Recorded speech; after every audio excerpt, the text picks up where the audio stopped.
What's going on, college football fans? It's the Saturday night snap count on the Fan Addict, man. Listen, college football is back, and I'm so happy college football is back. Listen, man, today's been a good day just because I've been able to watch college football. How about that? You know what I'm saying? I know all you guys are glad that it's back. We had some exciting stuff happening today. We all watched it. Got some people in the building already, man. You know, we're going to bring the content creators on and get this thing rocking and rolling before we do, my people. So listen, man, we got some good news happening throughout the YouTube land for your boy and some other people. But listen, man, from my aspect, I want to say first and foremost, I'm glad you guys showed up tonight. Um, yeah, I am swinging from the upper deck, Mike Dub. I got the Atlanta braids on, even though my braids has been up and down this year. But look, I got an opportunity to join a great group of guys, man, to do a new YouTube type project. And we want you guys to be a part of that. So y'all make sure y'all follow along. The snap count will be here on the Fan Addict. Fan Addict not going nowhere, by the way. I'll still be here rocking with you guys all the time.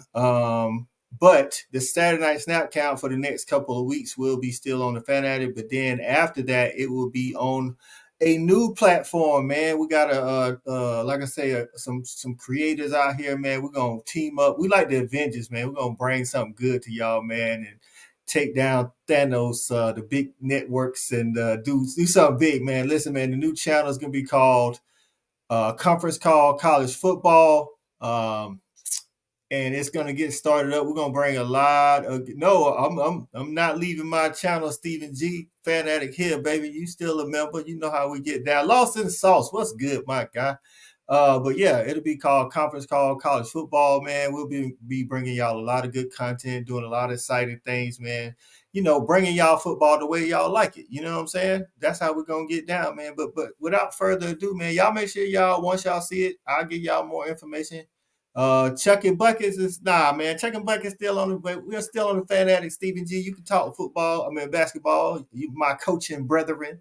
But listen, as we go along, we'll give y'all more information on that. You know what I'm saying? So, but I just want you to know, man. I want y'all to rock with us with whatever we're doing, man. So let's go ahead and bring the guys in, and let's get this show started, man. My first guy, you already know what it is. It's Stat Guy. What's up, Stat?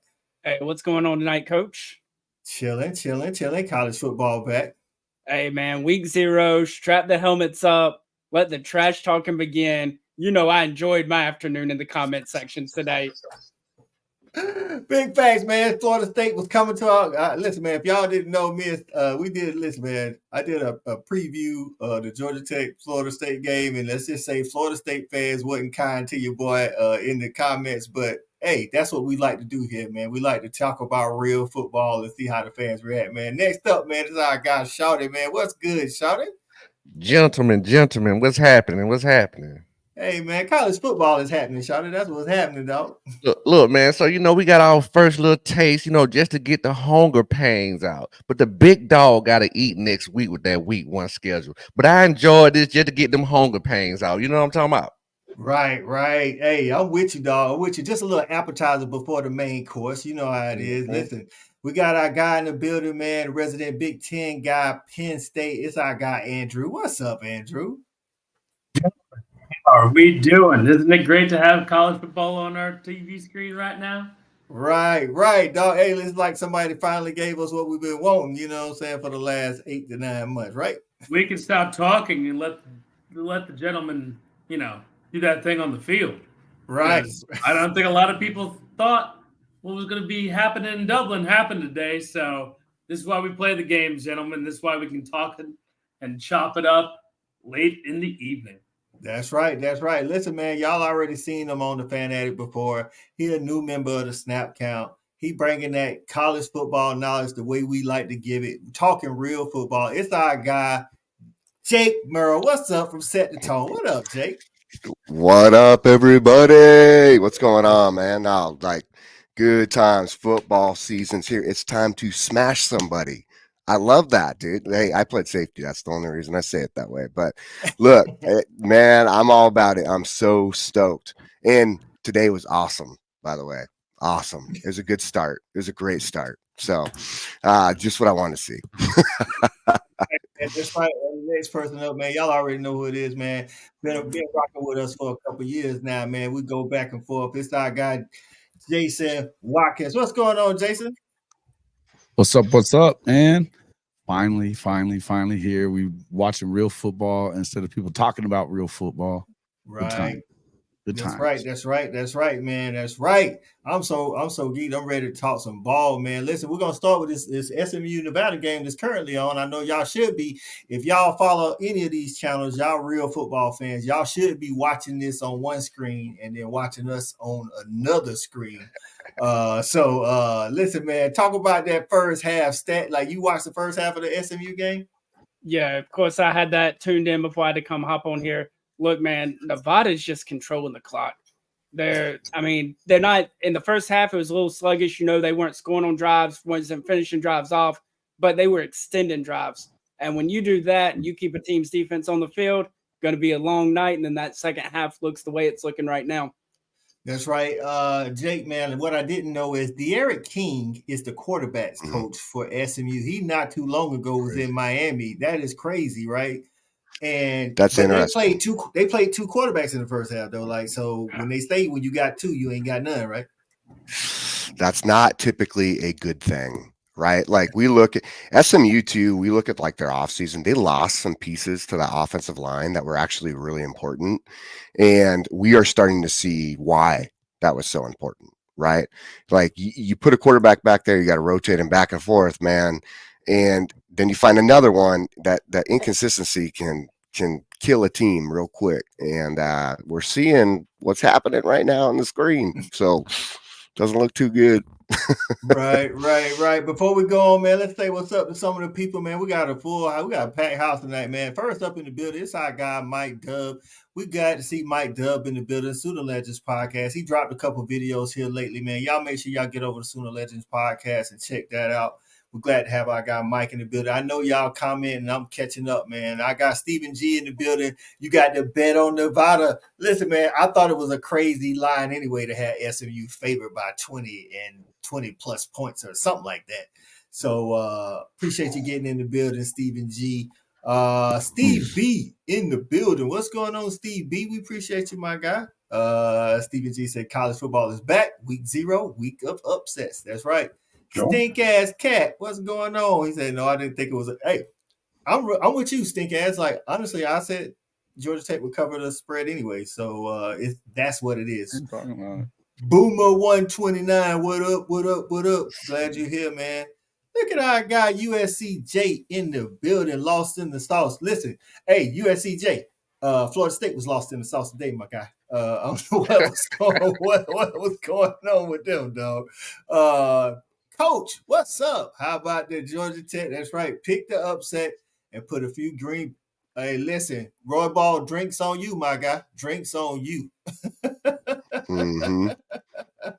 Garrett in the building. What's going on, Garrett? We appreciate you getting in, my guy. We appreciate you getting in. Ben G showing up. Terrific day today. Hey, it was definitely a good day for me, Ben G. I love when the people get in the comments of my previews and they all wrong. So, I'll go back to the comments and say, I asked this one guy, I said, so you still standing on that DJU Florida and the Florida State offense being no drop off? How about that? Yeah. 710 Alpacas, what's going on? We appreciate you showing up. My girl Chelsea.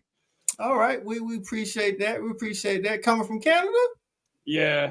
Feeling it. We appreciate the international love. We appreciate it. Florida State lost in their barbecue sauce. Right. So Stephen G with the update. Right. If you are not watching, it's the end of the third quarter.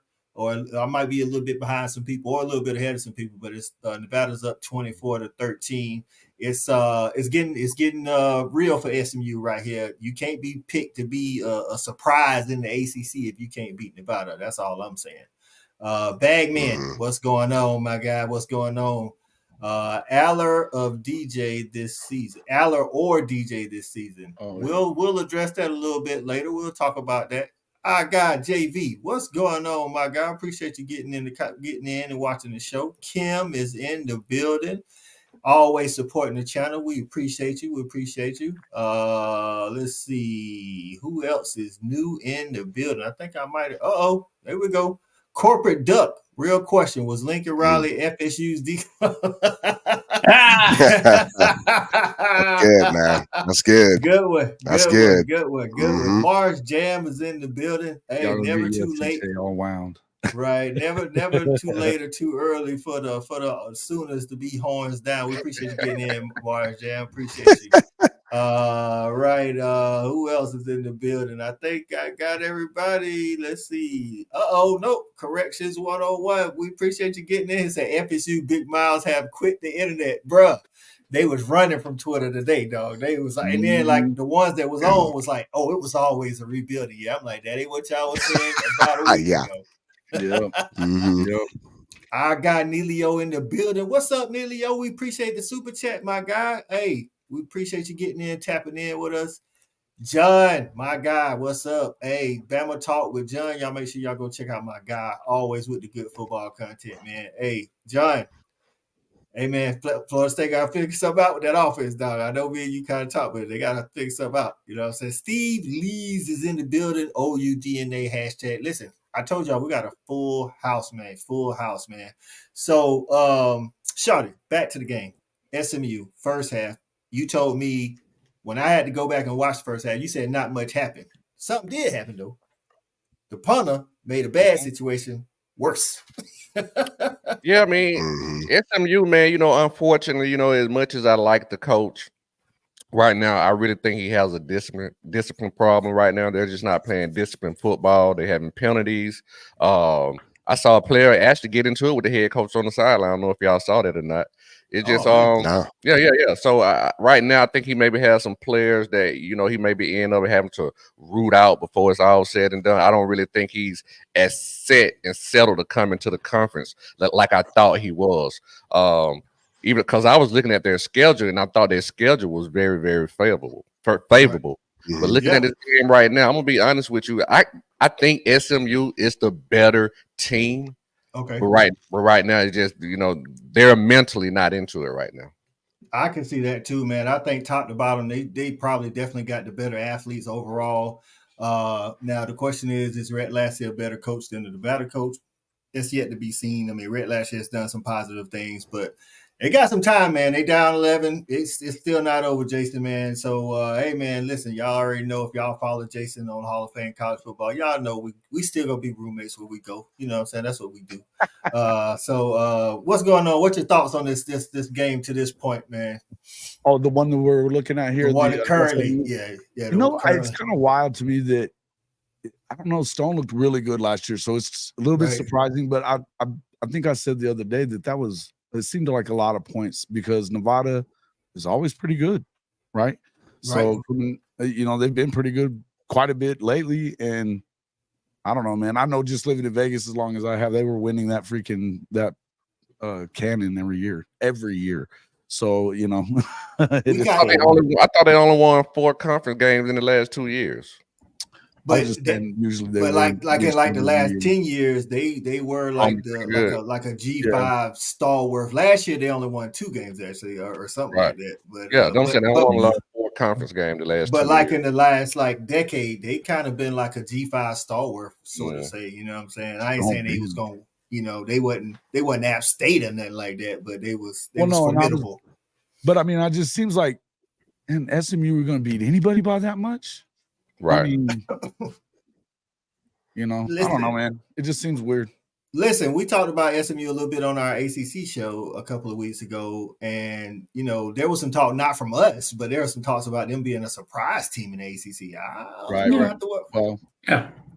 So, I mean, Andrew, you still think that, or you think this just week 1, or you still think they could be week 0? It could be that, but they do have a pillow soft schedule this year. Yes.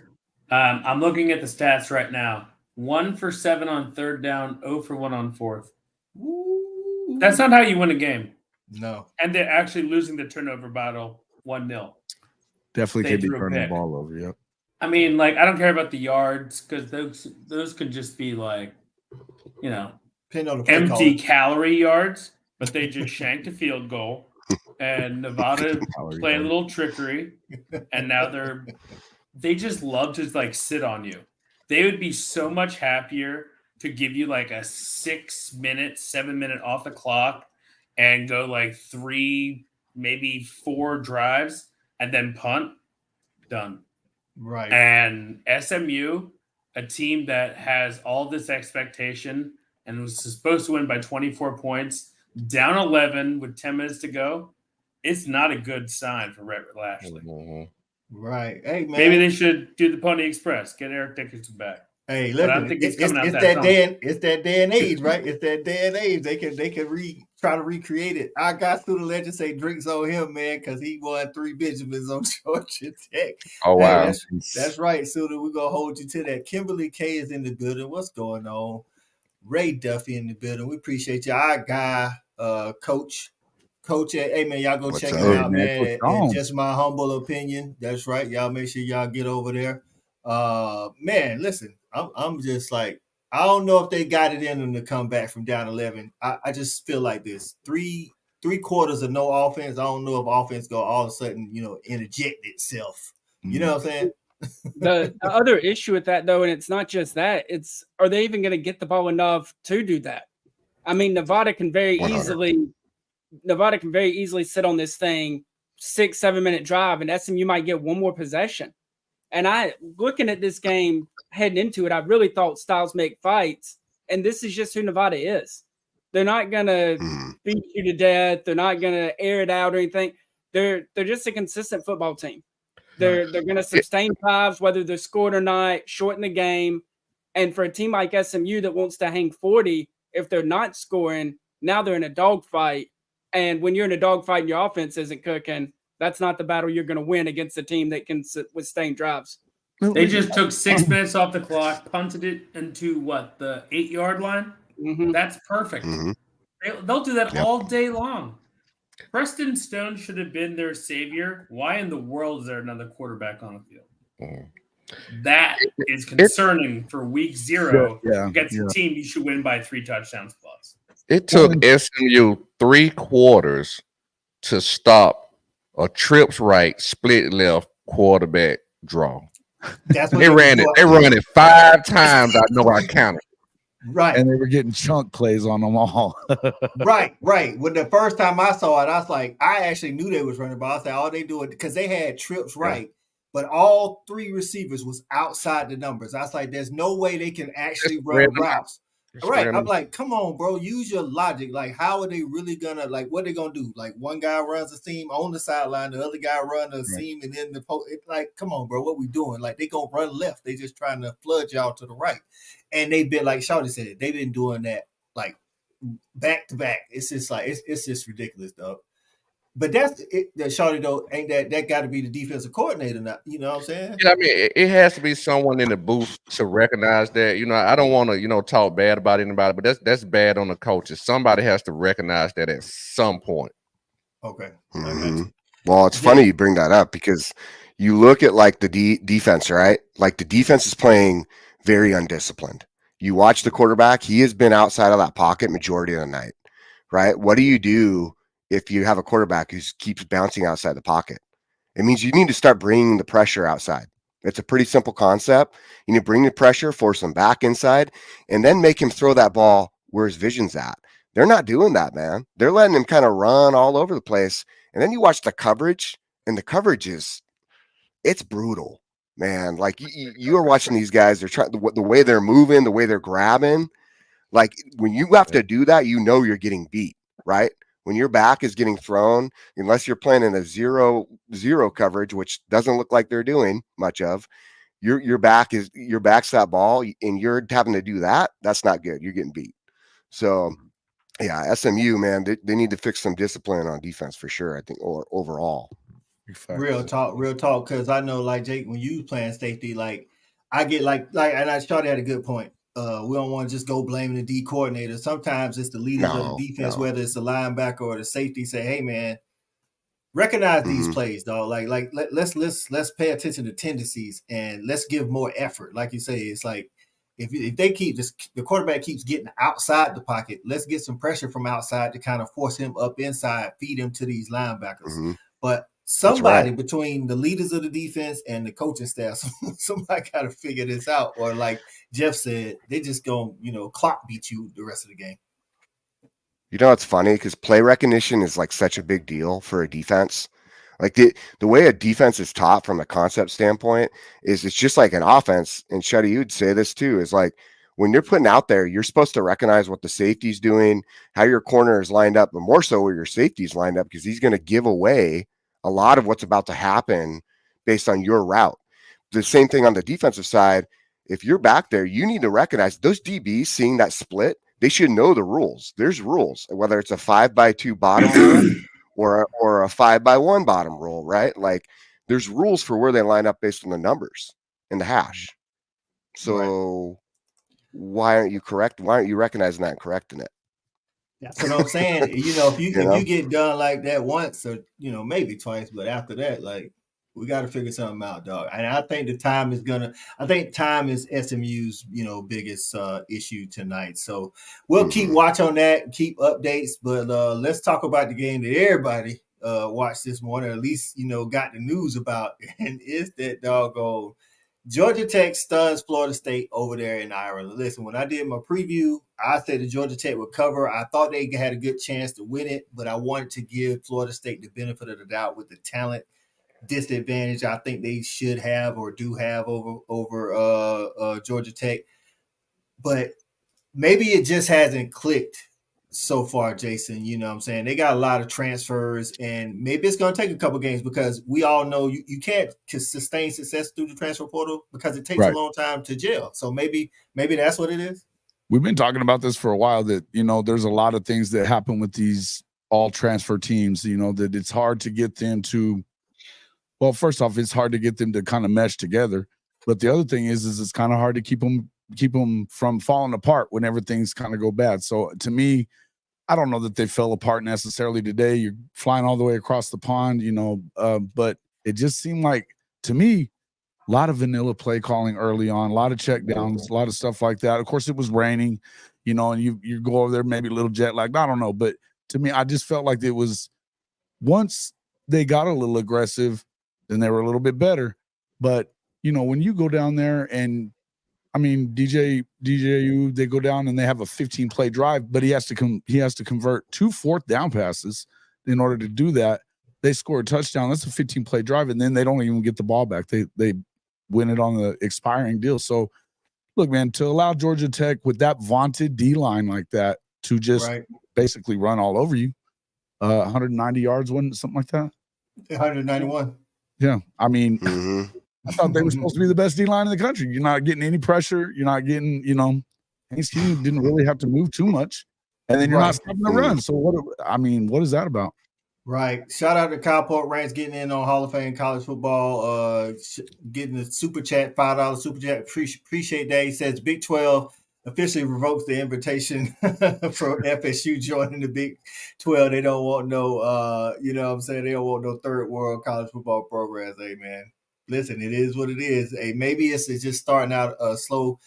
John gets in here and talks about that vaulted defense. That's the thing. It's like we've heard all season about how good this front is. We expect y'all, if y'all telling us that, we expect y'all the first week, even if you don't look like you look in the week 12, you still look better you look today.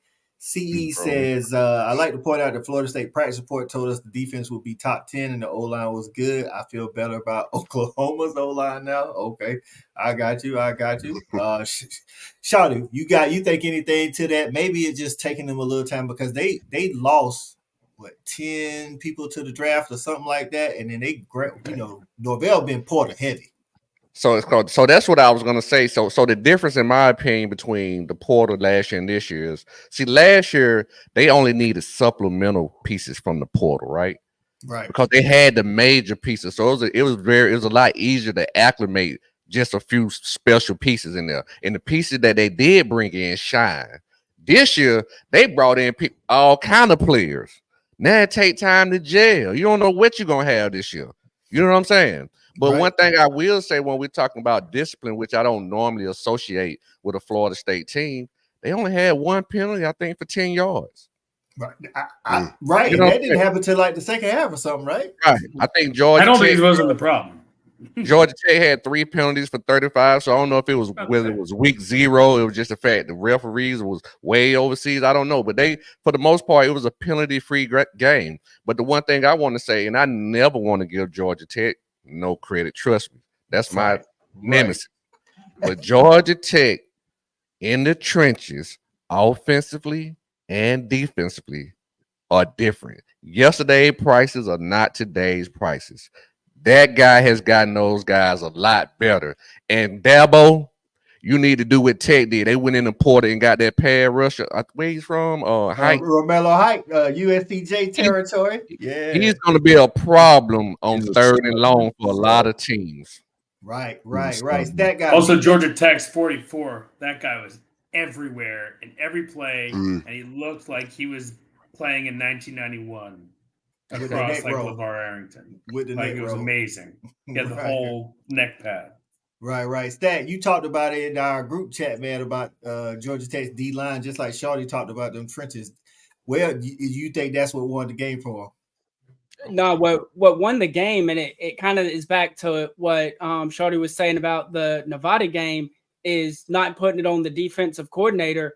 What won the game is Florida State's inability to stop anybody on defense. Like, yeah, they were getting dominated up front, but when you wrap up Haynes King and he turns a 2-yard run into a 10-yard run, the running back Haynes, they had him locked down a couple times. It felt like every single tackle they were getting drug another 5 or 6 yards. How are you getting anybody off the field? Like, at some point, what's the saying? Drop your nuts on them. Like, at some point, somebody's gotta have to note about them and just man up and make a tackle. So, but I got into it with the Florida State fans. I got into it with the Florida State fans, and my thing was they claimed this was going to be the best defensive line in the country. They claimed it was going to be a top 10 defense, coming off a season where they gave up 154 yards a game on the ground. So does giving up 190 to a team that loves to run the ball surprise anybody? It shouldn't. And that's why they got beat today. Well, and not to mention, you're talking 190 on 36 carries with 5.3 yards per average per rush. Like, the quarterback had a lot here's to do the with deal. What'd you say, Shawty? I was just saying the quarterback had a lot to do with that rushing game too. He had 73 yards. For Haynes, they abandoned it in the second half too. They just abandoned the run game. It's just crazy because you look at Florida State under Adam Fuller, they run like this hybrid 4-3/4-2-5. So they run a base 4-3, and then they'll pull some guys, stand them up, and run like this 4-2-5, like a traditional 4-2-5 package. Well, if you're going to run that, you have to be so solid at your tackles, your D tackles. And tonight, and I'll tell you what, this morning, those tackles got blown up. Like all night. That middle, all morning. progressed to second level. It was nonstop. And so everything they did underneath worked, right? All they did is spread it out, dump a little screen pass, make the defense get out of the box a little bit. And then they came back and hit them right in the gut. Boom, we're going up the middle. Sorry, you can't stop us. And that took, I think, I'm going to be straight with you. I think that's FSU didn't know how to react. They didn't expect that. And you and I talked earlier that middle of that D line is what the real problem is. It wasn't like all the D line, and I'm not saying the outside played great like the edges, but those D tackles. Listen, Georgia Tech consistently was able to get to the second level. You know what I'm saying? They was able to. They have 5 people, and they said if you only bring 5 or you bring 4, we can one-on-one with you, and we're gonna keep climbing to the second level so that our guys can get extra yards. That happened all day long, and that starts with the D tackles. If you can't, somebody on that team's got to command a double team. If you ain't sending 6 people, that's all I can say. Somebody got to command a double team, and nobody was commanding a double team. Nobody. A team at the Florida State level should not be only 40 yards passing more to a team that is transitioning from the triple option. That's right. They literally. That is just a now they did get a new OC. 193 to 146. Yeah. They're literally out there throwing little short passes, and I mean, you don't even have anybody going deep, much less throwing there. It's wild. Georgia Tech did it better with Florida State with lesser talent. And I'm telling 100. But here's what they did, though. What they did is they set that up all game, because if you watch towards the end of the game, Georgia Tech doesn't have to run anymore. That's where Haynes King was able to make that drive, because they had pulled everybody into the box to stop the run, because their pressure packages weren't working. The middle of their line was weak, right? Which you can't have in this defense. So what they do, they have to pull people in the box. That's when King started hitting those passes down the middle in the space. They started running these mid-tier routes. They're hitting the seams, and they're going, sorry, you pulled the guy in the box. That's what happens, dude.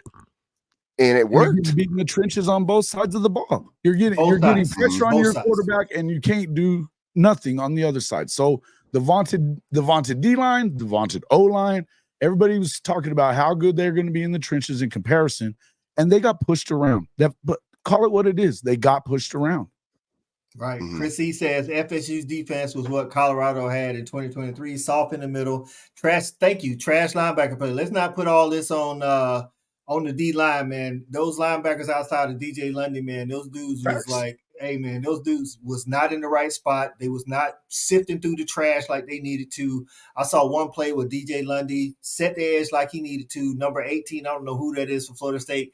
He was all in the trash in the line, and then with all the offensive linemen, they couldn't sift through it, and the guy just broke through for about 20 yards. I'm like, dog, that was he sent the play right back to you. You're supposed to be scraping the line and be able to find that. Like, we can't do everything for you, dog. So good call on that one, Chris. Because we can't add all of it on the D line. I was gonna say in the third phase of the game, which is special teams, Florida State outplayed them. Oh yeah, like the 2-point conversion. How does not the coach in the booth see that you outflank and you don't call a timeout? How do you not see that you outflank like that? Well, then they punt the ball and punt them inside the 10. I mean, they was beating them all which way. It just they was getting out close at the beginning. I think it was a lot of vanilla too. They just didn't really go for their throat. They didn't go for their throat at all either. That was the thing. It was just like it was very, very close to the chest. You know, Bryce was talking about it to me on text messages. He was like, man, I don't know if they don't trust him or what's going on, but something that's very, very vanilla. Well, I mean, he trusts a quarterback on his third team in 3 years, and he's never really shown up to his 5-star pedigree.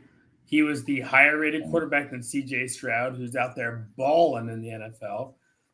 He was very close to the chest with Clemson. He does the very same thing with Oregon State, but no one watched. And now it's the first game where everyone watches, and a team that went undefeated last year just got beaten by an amazing, coach and team with Brian Key and everyone at Georgia Tech. But that's got to sting. And now we all see like the limitations of DJ Uiagalelei, because at halftime he had a negative 0.1 air per attempt. The dude can't throw. I'm with Jason. I think they handcuffed the kid, man. I don't think they can't throw. He's inconsistent at times. There's no doubt that he's inconsistent at times. I think he would tell you that he's inconsistent at times and he needs to do better. He was 19 and 27. He led that last scoring drive. When they finally started getting aggressive with the play calling, he did something about it.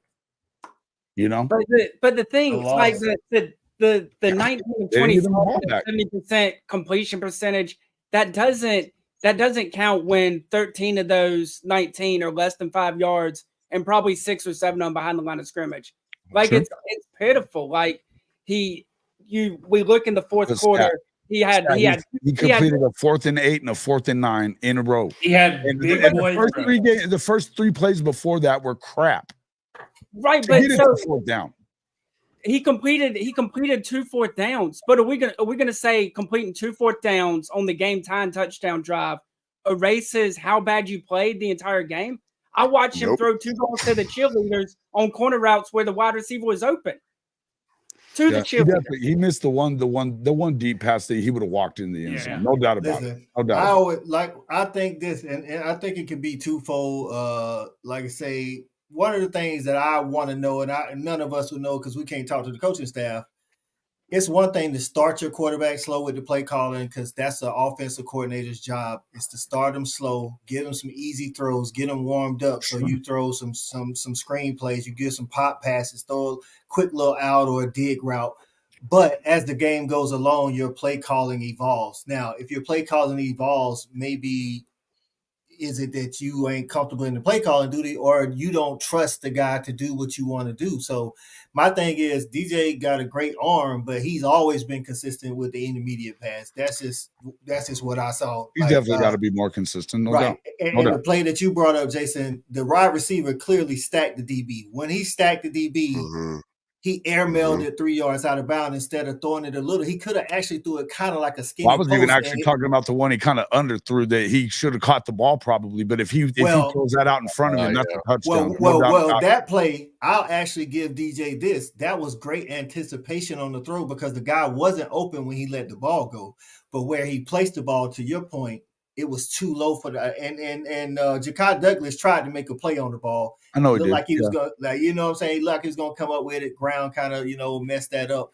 Like I say, on the same play, he showed great anticipation like a good quarterback, but the throw wasn't a great throw. So it's the inconsistencies is what I'm seeing from DJ all the time. And it's like, I don't know what it is, but maybe it gets better as the season goes on. Jake, you was going to say something? Yeah, so it's interesting as you watch. So you watch with Georgia Tech, their game plan. You look at their game plan. It was interesting because they're number one. You look at Tyler Santucci, right? He's a good D coordinator. Like he runs a base 4-2-5, but he rotates to a 3-3-5 depending on personnel and depending on how they're playing the game. So we saw a combination of that tonight, and he did a very good job of adjusting quickly and then putting the pressure. Right, bringing that pressure, shutting down the run. They were able to, their gap assignments, they took care of their run fits really well once they got a hold of the adjustments they needed to make. And then from there, you start to see that pressure on DJU because I think the whole idea was to force him to throw the ball. That's how they knew they were going to win.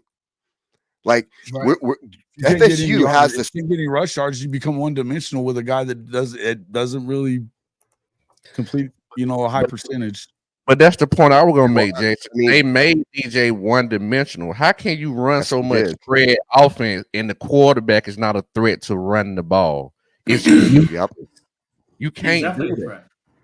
Right. That was one of my points to one of the Florida State fans. It's like DJ is physically capable of running. He had more yards than Jordan Travis last year. But DJ is not capable of making plays with his feet. That's two different things. And I think that's why, because DJ's a passer. He's a passer. I know this size says he's a runner, but that's not DJ's mindset. It never has been. It's he's a passer. I mean, he can run. He can get those short yards. Stop it. They are on gag alert. They just got a safety. So hey, I'll tell you this, DJ, right before you go, Jake. Shout out to my brother, man. He's a Miami Hurricane fan. I know he is loving FSU. Really good this game. And the performance they didn't put on today. Shout out, bro. Appreciate you getting in. Go ahead, Jake. Pop ahead. Well, here's the thing: is like it's funny because one of the things that I had talked about preseason was I said, DJ. There was a point in time at Clemson where he does look the part, but something falls off, right? I had said this before. I forget which stream it was, but something, it seems like, falls off. He goes to Oregon State. His mechanics look weird. His release looks weird. Like the ball is not going in there. Like he's not putting the ball in the pocket. I thought maybe we were going to see something different. Like, hey, he needed a fresh start. He gets renewed. I'm going to be honest with you. His mechanics today did not look very good. Like you watch that ball, and it's float. I mean, are we playing Duck Hunter? You know what I mean? Like, I mean, like literally, there's multiple out routes where you're sitting there going, dude, we know you're a big dude. We know you can throw it. Like, what has kind of happened with some of the things going on with you as far as the quarterback side? Like, this guy was also like the second coming of Trevor Lawrence. Well, yeah, we 5-star after the 5-star. Yeah. But I think so. I think we way off like that.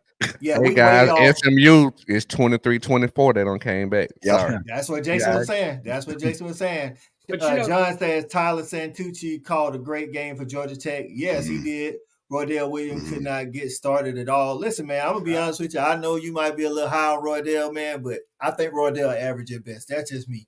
Until he showed me I do different. too. He just average at best, man. Their best running back is Toa Philly. Toa Philly only got 8 carries. Roydell got 12. Yes. Toa Philly was much more effective. He's been one of their best running back. Even when they had Benson last year, like Toa Philly is the guy they should be leaning on. And then I'll say this in DJ's defense. Once again, he's in a situation where there are no experienced and good receivers outside of Ja'Kai Douglas. Gave a great effort today. Hakeem Williams. How many times can you make an excuse? Hey guys, third team, 3 years. I guess that's how many. What? How do you run? How do you run? You are in the end zone. Nevada is in their own end zone. They have the quarterback in the shotgun and run a zone read in the end zone. Who does that? That's TikTok play calling right there, buddy. Why don't you just run a jet sweep? But in the end zone, though. So I didn't watch all of the college games. You asking for a safety this morning, but we have the vaunted Florida State D-line. They had 0 sacks and 3 tackles for loss. Jordan had 2 sacks and 7. So, Stat, you said what the hell are you talking about? Right. Oh, okay, hold on, Andrew. Like we jumping back to this SMU right quick. You said that's their offense, but any smart OC knows not to run RPO from the end zone, dog. No, I mean he's in a shotgun. First of all, you already on the 1 yard line. Hold on. Let Stat get a chance to respond. My bad, Stat. Yeah. But the thing is you don't put him under center if that's not who Nevada is. No, he's not saying put him in the shotgun, but he's running it like you can run a pass play, or you still can run it. You can run the running back. Just because you're in a shotgun doesn't mean that just because you're in the end zone doesn't mean you always put them up under center. That's what I think. No, but so my thing is they ran the zone read. If that's the play they like, I can't fault Nevada for that because that's who they are as a team. I mean, you want the quarterback to throw his 14th pass of the game? Like no. I'm saying the opposite, Stat. Not to cut you off, but I'm saying the opposite. Listen. All you do, you put the quarterback under the center. I don't care if you do 3 quarterback sneaks and punt the ball. You do not 100. Be on the 1 yard line and you put the quarterback in the shotgun where he's 4 yards in the end zone. You don't do that. You do if you don't practice snaps under center. Man, you got to have a formation where you put the quarterback on the center. That's just football. They run everything out of the shotgun, and before that, they ran everything out of the pistol. So if that's who you are now with the game on the line, instead of a safety, it could be a touchdown because you mishandled the snap. That's what happened. That's what happened. Mishandled the snap. If you watch, the ball goes up to the dude's head, and then he juggles and tries to get it out. But here's the thing about it. Is in that play call, why wouldn't you spread everybody out like you've been doing already? Because their defense is always showing you that they're going to move. And with that being said, why don't you just go up the middle? You're already running the guy all game long. Sit in the pistol and go, bro. Sit in the pistol and go. I don't necessarily have a problem. I get what Shawty's saying. I don't necessarily have a problem with the snap. I got a problem with the play. Yes. Right. Like Stat said, if you don't, I'm with both of y'all on different levels. So Shawty, I'm with you. As a coach, I don't care if it's like 10 minutes of practice. We always gonna practice under center, and if we don't practice nothing, we practicing quarterback sneak, whatever it is. So that when we in that situation, I'm not even thinking first down. I'm thinking get out the end zone so we can punt. That's right. It. Absolutely. That is it. But if I come into a game and I haven't practiced that, I ain't calling zone read. I'm just gonna call quarterback. I'm just like, hey man, get your ass out the end zone. Might as well just run a jet sweep. Run a jet sweep. Right. Like, or listen, I'd have rather you, like Jake said, spread them out and send somebody on the seam route and say, hey man, get your ass down the field. We're gonna throw as far as we can. Because if they intercept it, it's like a punt anyway. Right. Anything you gotta do as a coach, you gotta get it away from that goal line, even if you're not anticipating a bad snap, so that you can have more space to punt the ball. You know what I'm saying? I guess the way I look at it is, even if it just straight up got blown up and it wasn't a bad snap and it gets blown up for a safety, if I'm going down with my bread and butter.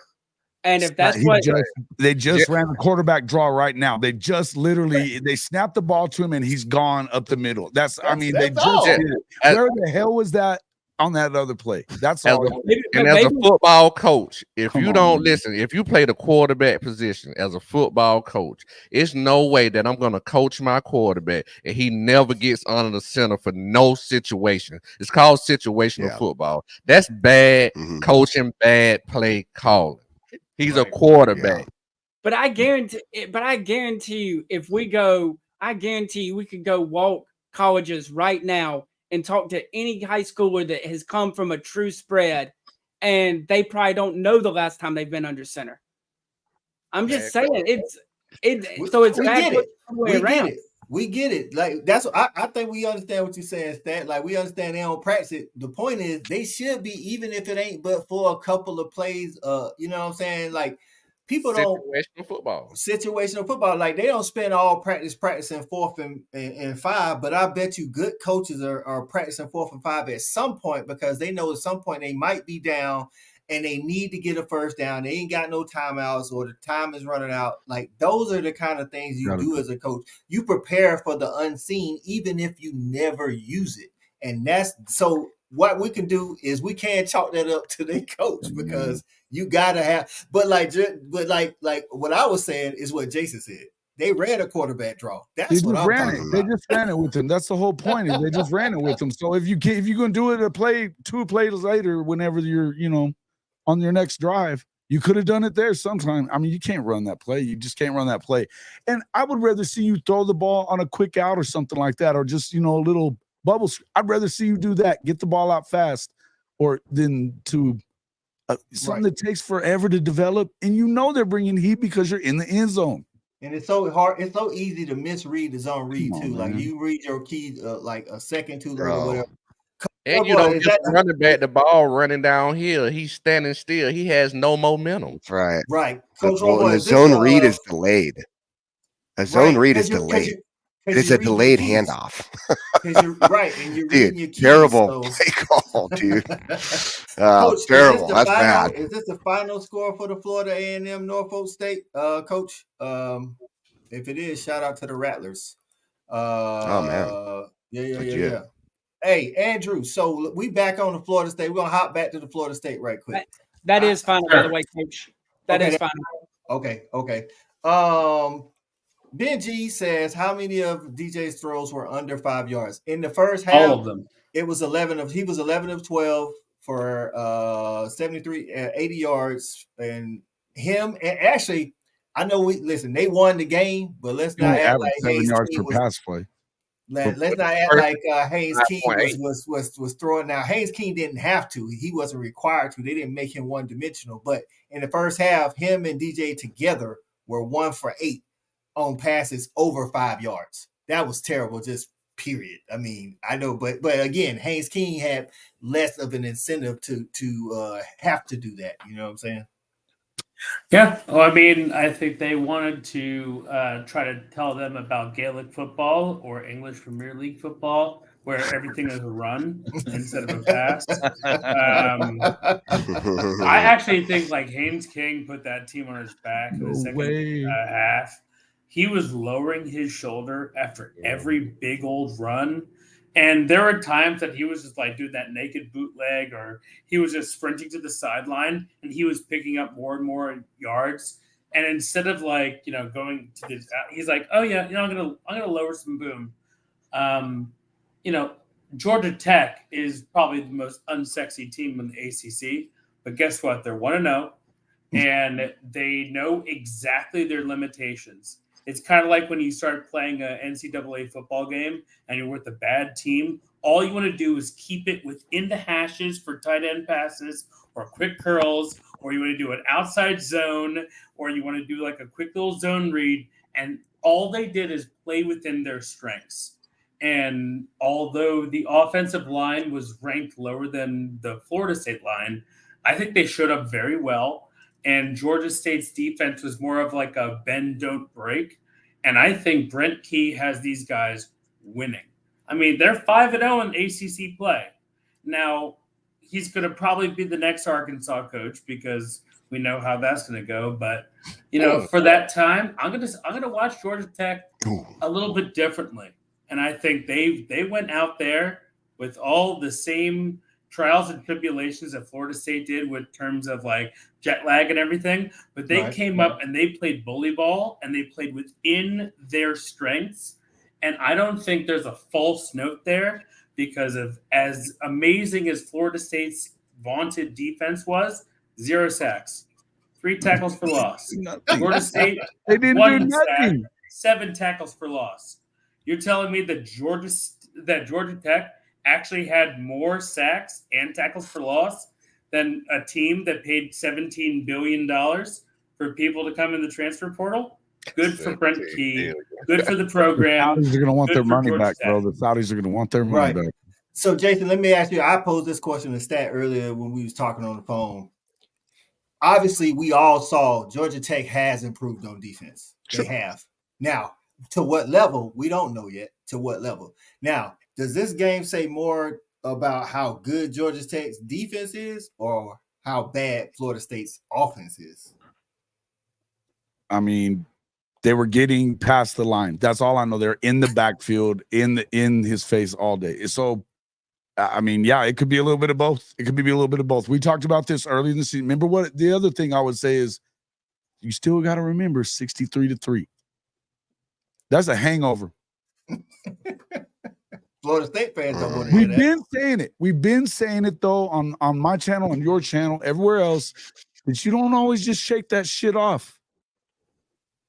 Hey, it might be, dog. It might be. And they've been Shawty. bitching and complaining for the entirety of the freaking, off season. That's all they've done. Wah, wah, wah.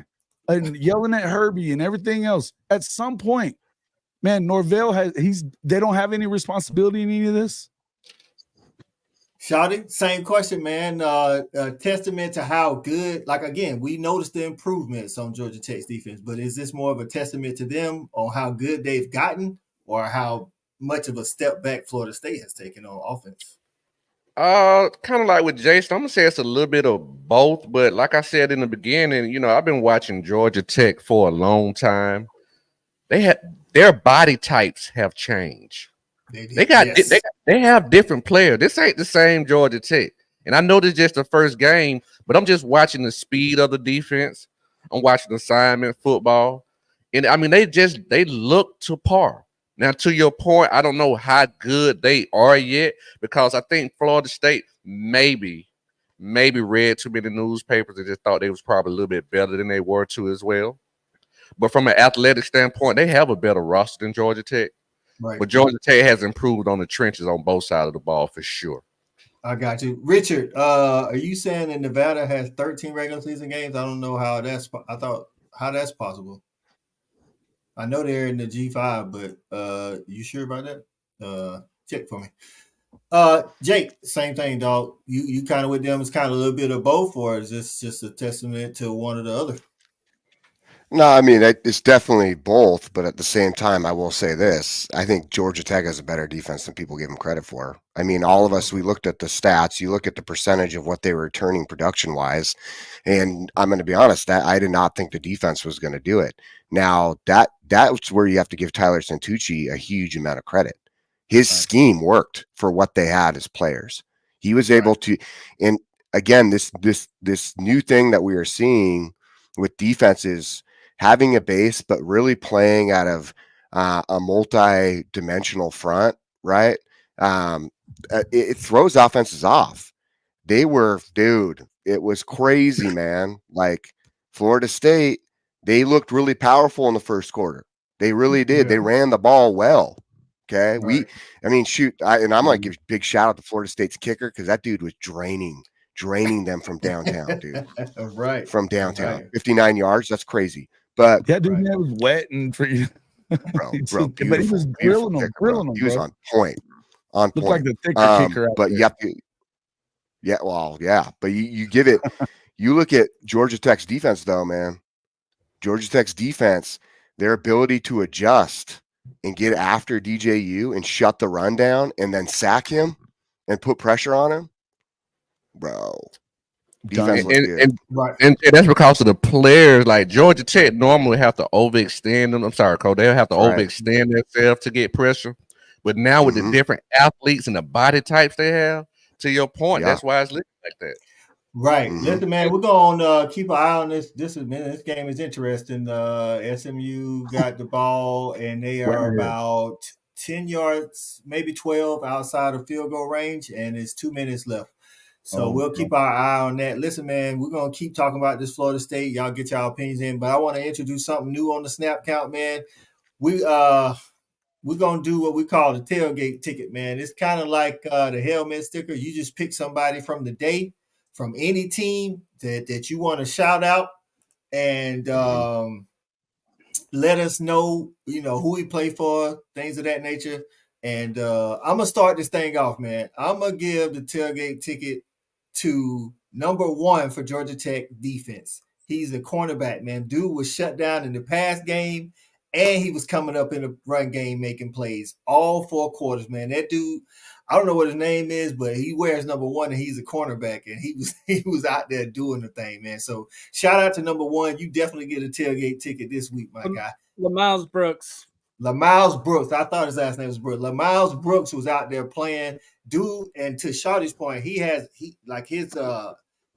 characteristics, his measurables, as my guy B. Shaw would say. The NFL definitely gonna be taking a look at this guy because of the potential that he seems to have. Again, just playmaking ability all over the field. Jake, I know you got you a tailgate ticket to hand out. Who you handing out the tailgate ticket to? Oh man, I'm handing a tailgate ticket out. Got to, man. You can't. Georgia Tech's defense. That defense as a whole. That defense as a whole played big. Defense as a whole played big. That defense won that game. So Right. Georgia Tech defense, brother. Tailgate ticket. Hey, we've seen it.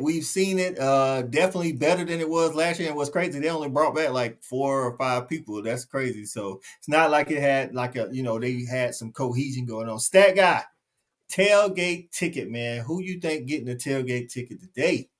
Look, man, I'm going with an individual off of Georgia Tech's defense. I'm taking the DB, Amari Harvey.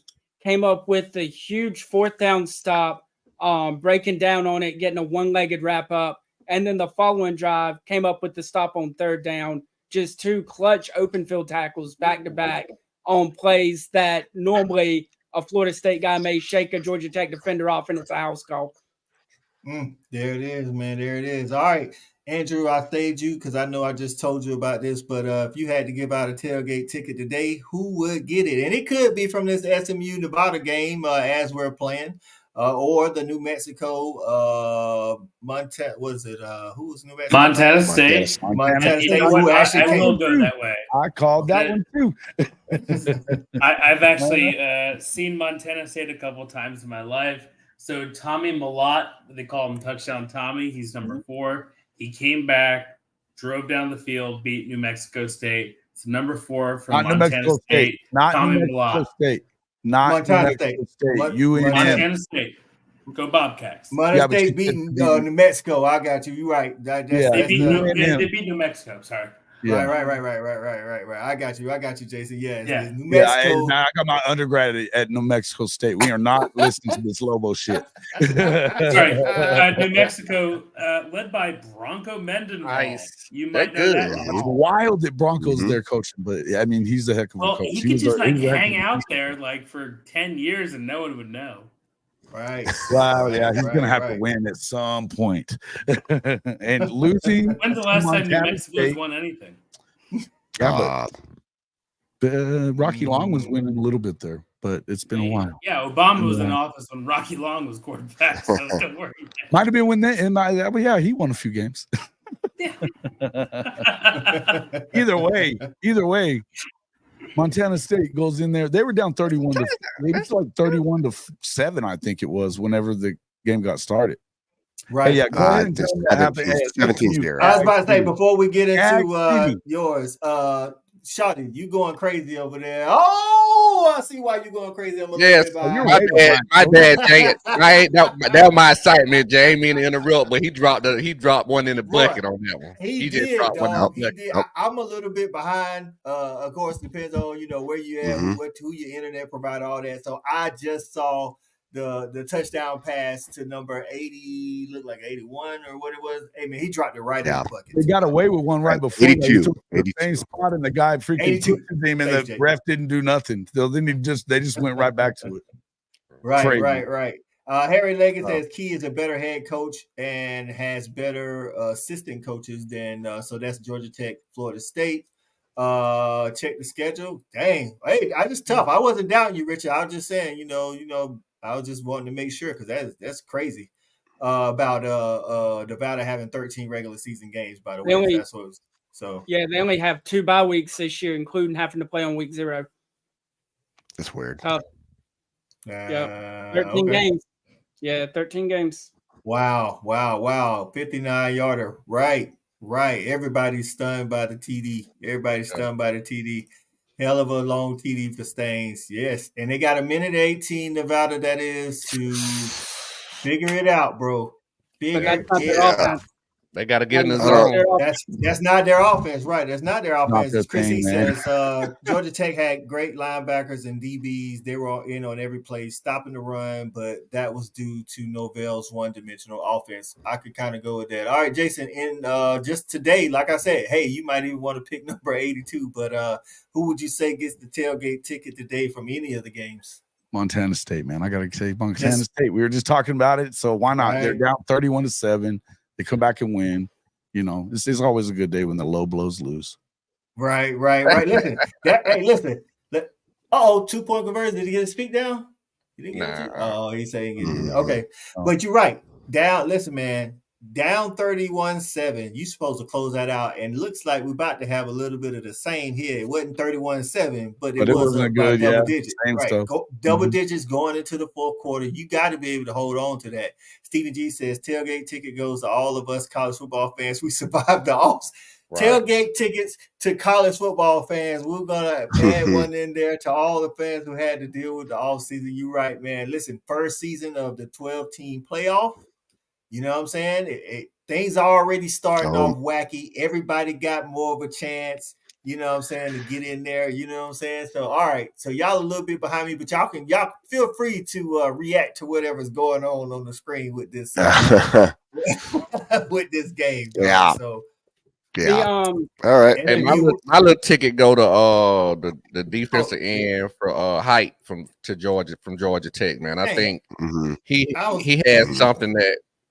He has something that we talk about that Georgia needs. He has a disruptor on the front line. And once you have a disruptor on the front line, that allows you as a DC to call a hold. It lets you go very deep in your bag. So shout out to Hype from Georgia Tech. He get my tailgate ticket. There it is, man. I was definitely, I'll come to you, dog. But USC transfer to Georgia Tech, Romello Height, making his impact feel. See, this is what happens. I'm glad you made him your tailgate ticket because I wanted to say this earlier. This is what happened to fan bases, though. They'll see a Romello Height come in first game. The transfer's paying off. And then they think anytime they get a transfer from a big name program, this dude's supposed to come in first game, be that. Everybody ain't Romello Height, man. That's the exception, not the rule in most cases. Sometimes it takes guys a couple of weeks, couple of games even to you said it ain't their offense. They're getting some first downs there, Jeff. It takes a guy a couple of weeks, couple of games to get acclimated. Okay. To get acclimated to, the new system. But shout out to Romello Height, man. Neilio said, I think I might be 5 minutes behind. Listen, I'll be honest with you, Neilio. I was pausing it earlier, so I don't know how far behind because I never hit live. I hit the live button to go live, so I could be a lot further behind than everybody else. Listen, man, regardless of whether you're watching it on the Jason's channel, my channel, or Set the Tone College Football, or the Facebook, or wherever, hey, man, y'all make sure y'all hit the thumbs up button, man. We got a house full tonight, man, a house full. So Bobcats didn't cover. Okay. I like UNM. I like TU. Like I like TU. I like UNM like I like TU, like Texas. It's about the same. I got you. Yeah. I got you. You know, hey Jason, I ain't gonna lie. You know, the SEC. You know, they went through that whole who's gonna be UT and all that stuff. When you put TU, I'm thinking like Texas State or something because I like I'm total so shot, used to seeing total shot at him, bro. I know I'm used to seeing TX, so that's why it threw me. So hey man, shout out to the Georgia Tech fan in here. We appreciate you pulling up on one of the channels and say go Georgia Tech going to beat Miami. I mean, let's pump the brakes.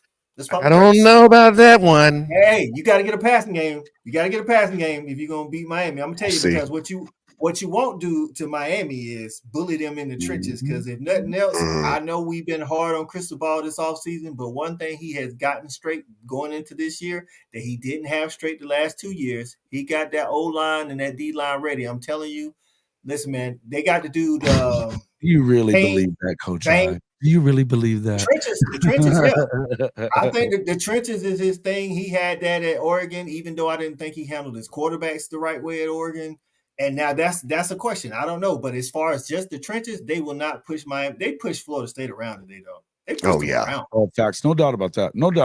I just whether they win the game or not, they definitely not. I don't think they pushing Miami around in the trenches. That's just what I'm thinking. Like that's if nothing else, they won't push them around now. Whether or not the skill players gonna come to play. South Beach, bro.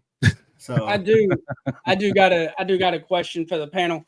What's up? Does Florida State pull the plug and go to the redshirt freshman if they get beat by Syracuse next week? Oh. All right, I'll let you take this one first, Jake. Yeah, so I don't think they pull the plug right away. I think you'd probably see that. You'd have to go into game. You probably have to lose 3 in a row, and even then, I think they would assess other options. I think they're right now the blame. A lot of people are going to sit here and they're going to put it all on DJU, right? Like they're going to say, "Oh, well, he couldn't make plays." The facts are, is the offensive line should have done a better job. Let's just be honest, right? Maybe the offensive coordinator could have put them in a better situation too, right? Like, let's think about the play. Let's think about what type of style of player you have. What is his strength? What is his weaknesses, right? I mentioned something earlier. We watched DJU today throwing out routes. Guess what? That's not his strength. So in the end of the day, I think the biggest thing it comes down to, right, is, what are they going to do? What areas are they going to assess? They do have a strong running back game, or they should. It got shut down today in the second end of the second half. So I don't know if we'd see it after next week, but I potentially by game 4, if you're 0-4 or your quarterback play is not progressing by game 4, then you probably are looking at different options. Yes.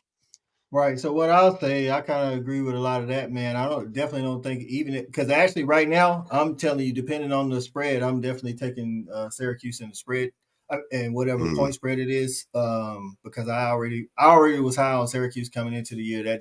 That's not just because of today. But I think a lot of things go into pulling the quarterback. Like, you have to be like, okay, pulling the quarterback means that you think he's the problem. Like Jake was laying out, there's a lot of problems with Florida State today, and DJ was one of them, but he wasn't he was a problem. He wasn't the problem. First off, you can't have the guy throwing throws that he might like. Even if he thinks he's good at it, if you're the coach and you notice it, you shouldn't be doing it because you know he ain't good at it. But the offensive line got to block better. The wide receivers have to make plays. While DJ didn't play great, I watched 3 times where the ball hit the wide receiver in the hand and they just dropped it. And they ain't even had it wasn't even no hard coverage on them. And then you go to the defensive side of the ball. Again, the D line was trash. Only like one linebacker played good. I mean, I don't know if I could really put anything on the secondary a lot because it ain't like, Georgia Tech was throwing it downfield and things of that nature. So, I mean, but there's a lot of blame to go around. Outside of the only person that can walk in to the film room and know he ain't going to get chewed out is the kicker. He hit a 52-yarder and a 59-yarder. Outside of that, everybody can get it in that film room coming up, man. Shout out to Sooner Legends Podcast. He said his tailgate ticket goes to the panel tonight for great coverage. We appreciate you. Andrew, if they lose to Syracuse next week, do you pull DJ or do you ride along and let everything else try to see if it improves? First of all, quick change. They don't play Syracuse next week. They play Boston College. Okay. And shout out for the 4 of the correction. next 5 games will be at home. So they have Boston College, Memphis, Cal, and Clemson. That's in the 5th game. So if you lose to Boston College with the new coach, with Bill O'Brien, the new quarterback, Memphis, tricky, Cal, who in the world knows, SMU, we just saw, and then Clemson, I mean, I really don't see them making a quarterback change for BC, Memphis, Cal, or SMU.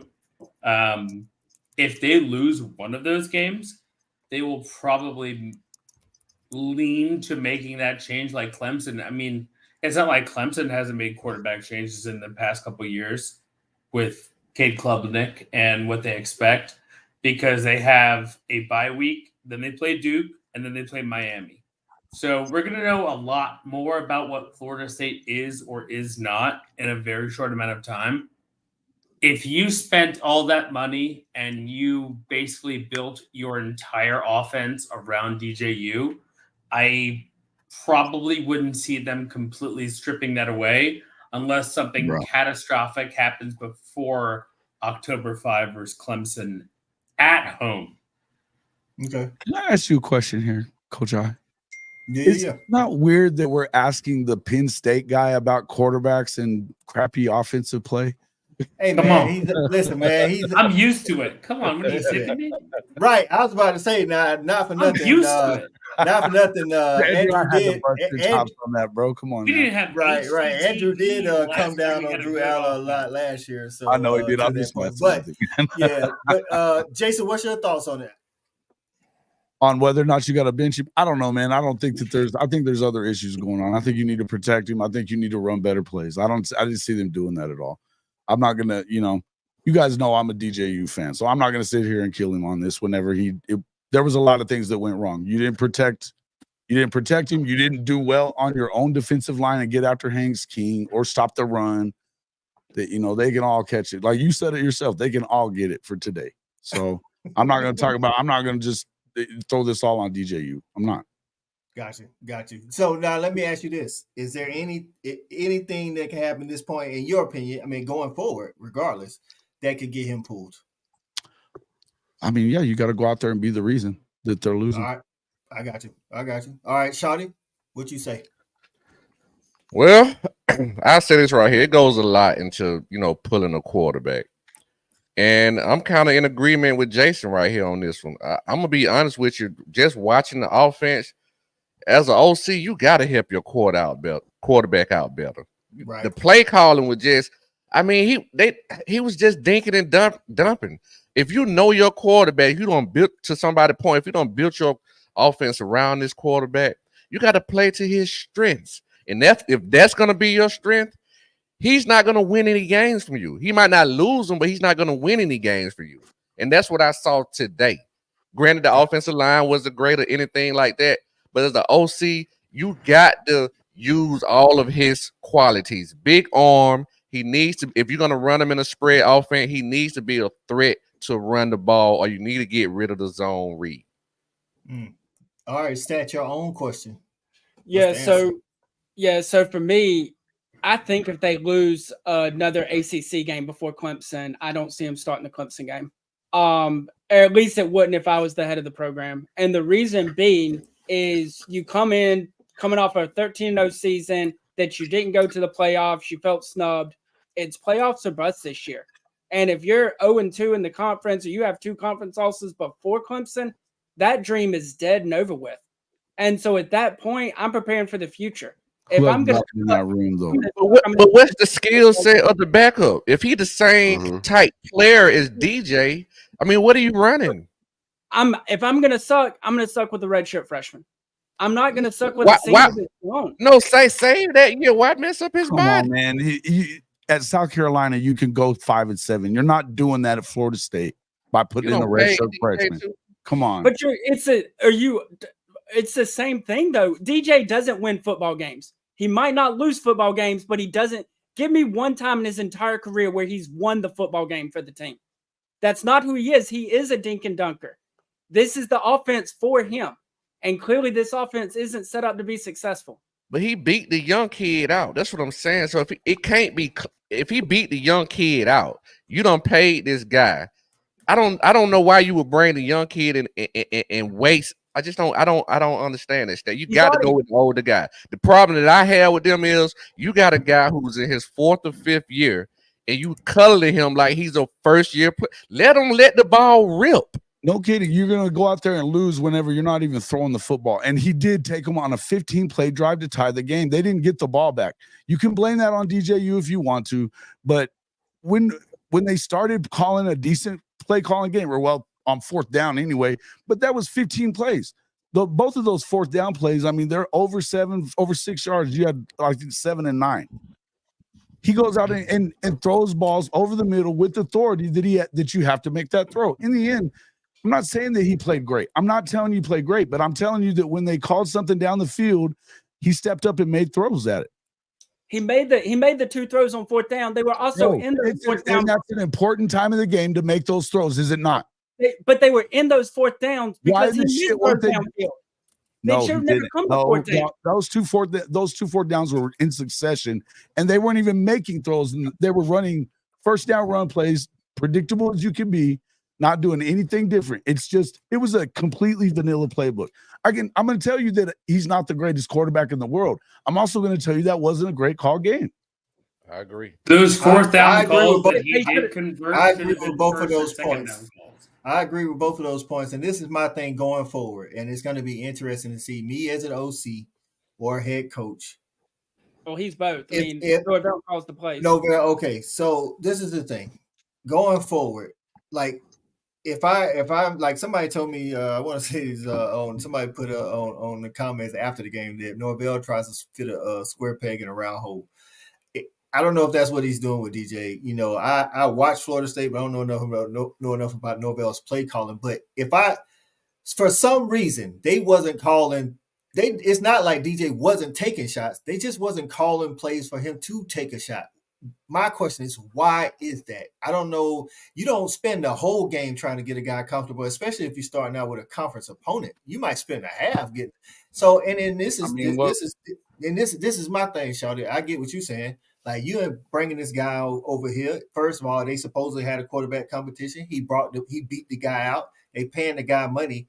But why am I not? Again, this is Georgia State. This is a conference game. They ain't start out with like an out of conference. Like, I mean, you saving the downfield passing plays. Let it rip. That's what I'm saying. That man in his field. Somebody said 6 years. Let it rip. But like I say, my question is to try to figure out why they wouldn't let it rip. Why is that? Right. Okay. I figure. Why is that? They probably see him in practice. Yep. Is that what you think? Like, to be honest with you, that's going to be a big part of it. Like, I'll tell you guys right now, like, if they're watching him through the game, I think, don't get me wrong, I think the way he played in the end, throwing the ball, probably gave them more confidence for the next few weeks. So will we see them continue that same game plan? No, we're not going to see that. We're not going to see the same, we're going to see that progression through the passing game a lot faster than what they did today. Today, they were very conservative, to be honest with you. And that hurt them because I think they thought they were going to own the running game. And when that got shut down, that threw off everything. So you're now going, okay, we're going to rely here. Again, Georgia Tech did it. I think that was Georgia Tech's game plan. They wanted, if you're going to beat us in the air with DJ and with these wide receivers that aren't proven. Right. That's what I would have done. Like, I mean, you come down to it, beat us that way. We're going to shut you down up front, though. And they were able to do it, and it worked. So, right. Sorry, Stat. I had to bust your chops one more time. What? He put South Carolina fans in the chat. Stat guy. He says, "Stat guy." Steve Lee says, "Stat guy, you're the guy who throws the baby out of the bathwater to DJ. Wasn't the problem. The problem was poor play, poor blocking. Definitely pathetic play calling." Hold on, Steve Lee. He wasn't the problem, but he was a problem. Let's not act like he's a part of the problem. That's what I've been saying since Clemson. DJ hasn't played great, but people try to pin it on when they try to pin it on DJ, solely on DJ. All of the things Steve Lee's listed here goes along with it. But that everybody on offense, can't nobody other than effort. Like I say, Davis, his effort was great. But outside of that, like wasn't much going on the defense. What you gonna say, Stat? My thing to that though, and this is why I kind of brought it up to begin with, is we've seen enough of DJ, right? He's been around long enough. We know he doesn't extend plays. We know he doesn't look to run. He wants to be pass first. You clearly have some real issues with the offensive line. If the backup quarterback is more mobile, is actually a real dual threat quarterback that's going to look to run, it could be a better fit for the offense, how this offense is built. I noticed you said if. Bruh, you had Lenore Sellers at South Carolina last year, and they weren't putting his ass in the game over Spencer. Well, Because Spencer's a good quarterback. Spencer was good. Have a good night. Was he good all the time? He was good. He was good at South Carolina. He wasn't good at Oklahoma. He didn't live up to the 5-star. You got to stop with that. He's good. Bro, he was good. You got to stop with that. He's good stuff. You got to stop with that. He's good stuff. You got to let the hate go. Spencer Rattler was decent. Yeah. Bro, where the hell is DJ? You've been good. Bro, hold on. Spencer Rattler is not good. Stop what? It. Stop it. Bro. No, you South Carolina. Oh, man. I gotta go. Bro. I'm out on that one. Y'all have a good night. Hey, man, listen. That's funny. I've seen the guy come apart more than once, man. Listen, man. But you've seen him come apart in Oklahoma, dog. He played good. Seen him come apart in South Carolina after, when they go ahead and they beat Tennessee, then they get crushed. He carried that team for a while. And then this past year, he had one weapon and still played good, dog. Still played good. He had one weapon. Okay. Not to mention, you look what he's doing right now at camp in the NFL. Well, preseason, he was doing actually pretty good. Like, I think here's the thing: it's all about progression. He was saying about if you got a guy that can't move like Spencer, and you got a guy that can move like Lenore Sellers, why don't you go with the guy that can move? I mean, he's talking about. Well, I think because the difference is Spencer Rattler can throw the ball. DJ hasn't proved that he can throw the ball. 5-7, 4-8. What did they go for last year? 5-7, 4-8 at South Carolina. You don't try to jump start it there. I think the expectation there. Right, you compare apples to oranges. You're talking about somebody that had supreme arm talent or at least elite arm talent to somebody who hasn't shown that he has no arm talent. He has a cannon for an arm. The cannon. But he doesn't. No, listen, he needs to be more. I'm not saying that DJ played good. I'm just saying we're talking about a game that there was a lot of problems going on with Florida State. DJ won a game. Right. Totally put the game on his back. Right. So this is the thing to Stat Guy's point. You're right, Jason. Today, there was a lot of problems. And again, it wasn't all on DJ. But to Stat Guy's point, this has been the same story every year with DJ. At some point, we got to stop blaming everybody else and saying DJ is better than he's showing. Again, okay, if you want to talk about Clemson, though, we could go there and do that. We can talk about Clemson all day long. When are they going to give anybody some receivers and weapons to work with? They didn't. Right. You said it yourself. They didn't have a dynamic receiver for him to deal with. No, but now they're blaming Cade Klubnik. They've gone from DJ to Cade, and they're blaming him too. They got Garrett Riley as an OC, and they're blaming Cade. Right, but this is what I'll say about that. I agree. I have been saying they need some wide receiver talent, and this is why I said when you brought up Spencer Rattler, it's apples to oranges. I was just busting. Okay, I was about to say, but to that, Spencer Rattler is a perfect. He's a perfect example of not having weapons and still playing good. Like that's the thing. Mm-hmm. You still can play good and not have weapons. Nobody's talking about how every time DJ throws the ball, all they're doing is dropping the pass. They're talking about how he can't make the throws.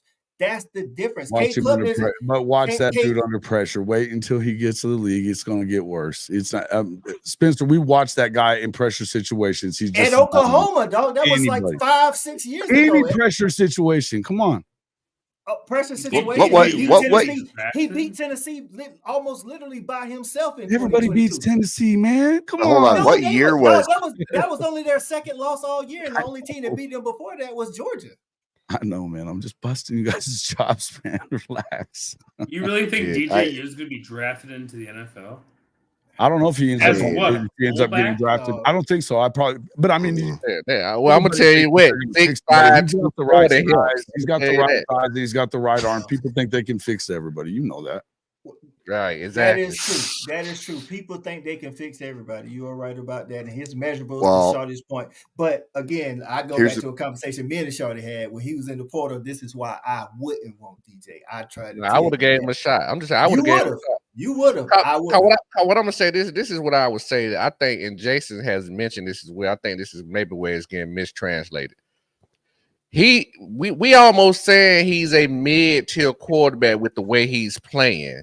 All we saying is he's not losing the games. He may not be winning them, but he's not losing them. And if he can have more things around him that help him, like the offensive line, then maybe he could win some games. We still haven't seen that yet. Yeah, I don't know. That's how I look at it. Okay. Isn't that the first thing they said about Florida State, that they had an amazing offensive line?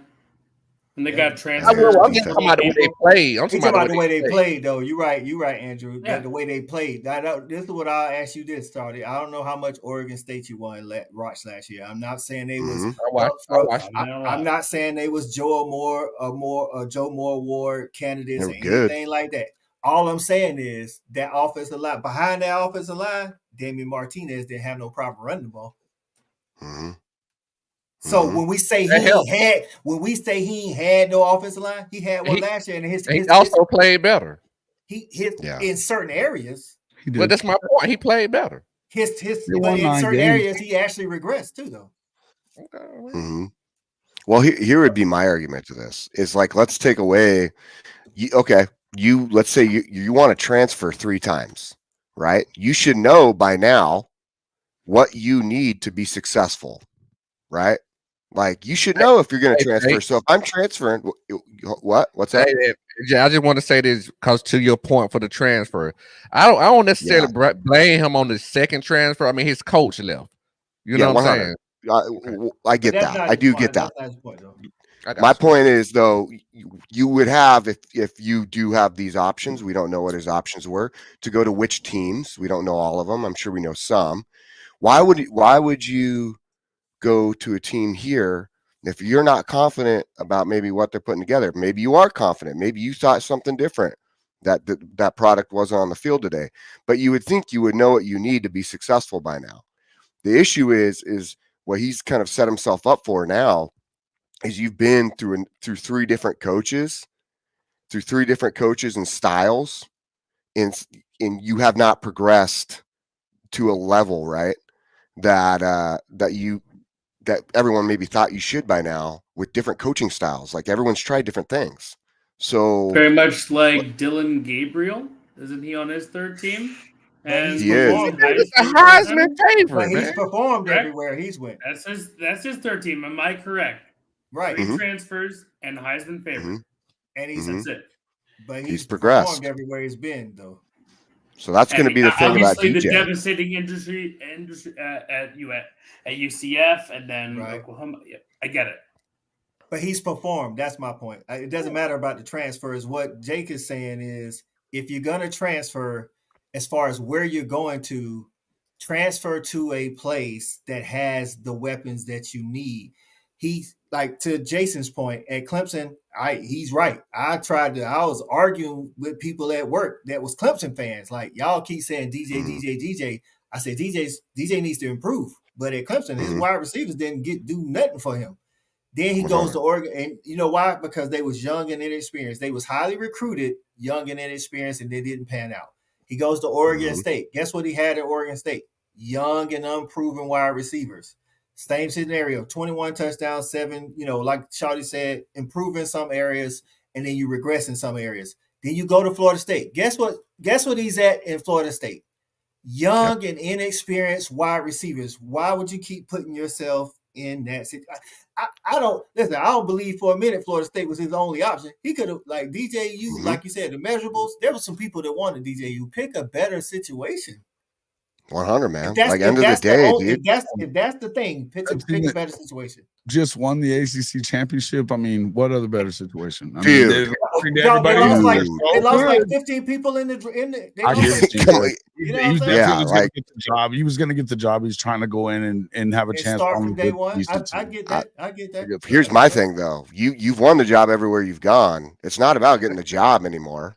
Right. But doesn't that say something though? But doesn't that say something? Wherever he go, he wins the job. So it's like somebody. They love the quarterback. They love that freshman quarterback at Oregon too, at Oregon State too, man. They did.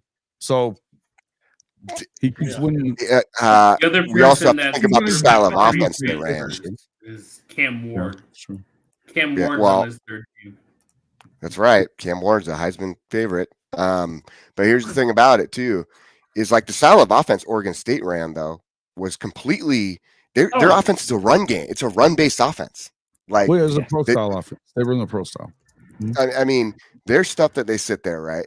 And why would if DJ needs to put himself in a position where he can have some things around him to be more successful. Granted, not saying that like Florida State has the expectation though that you should have things in place. So we can again, I get the argument where this is not all on DJU, but there needs to be some things at this point when you are in year 6, right? To finally like say, hey man, you have to take up some type of role in this. You're going to carry a little more weight. Sorry. It's just the way it is. I just don't understand why we're having this conversation today. He didn't lose the football game for them.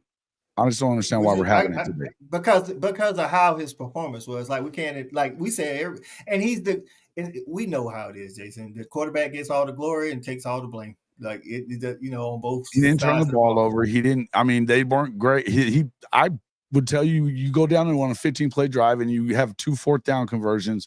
I mean, maybe we could call it on something else today. There was a lot of things that you could have done wrong, that you could have said they didn't do very well. So we talking about we're having this conversation about why is he still the starter and everything. I mean, dude, it was a question. It was just a question based off of his play. That's why. Okay, no, I'm saying we've been doing it for 10 minutes though, and I'm just like, dude, I get it. Okay. Just because you don't feel that way, don't mean everybody. It's week 0. Right? What? Week 0. Like, what else we talking about? This is the biggest game of week 0.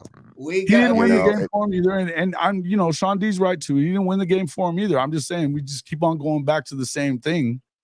It is. Right, dude. Benji's comment was just perfect. Someone put that up there, Jason. This is that was perfect. I want. You know what? I would want this too. Ben. Come on, Jason. That was a good one. You gotta laugh, man. That was a good one. Oh, dude. Hey, man, it wasn't me. It was the one-armed man. Right. Let's look ahead to week 1, man, and just great movie, by the way. Right. Great movie, Fugitive. That's right. Hey, listen. People in the comments, let us know which game you're looking forward to most. Even if it's your school or whatever. Let's go around the horn, as they would say out there. Jake, tell us what game you're looking forward to in week 1, my man.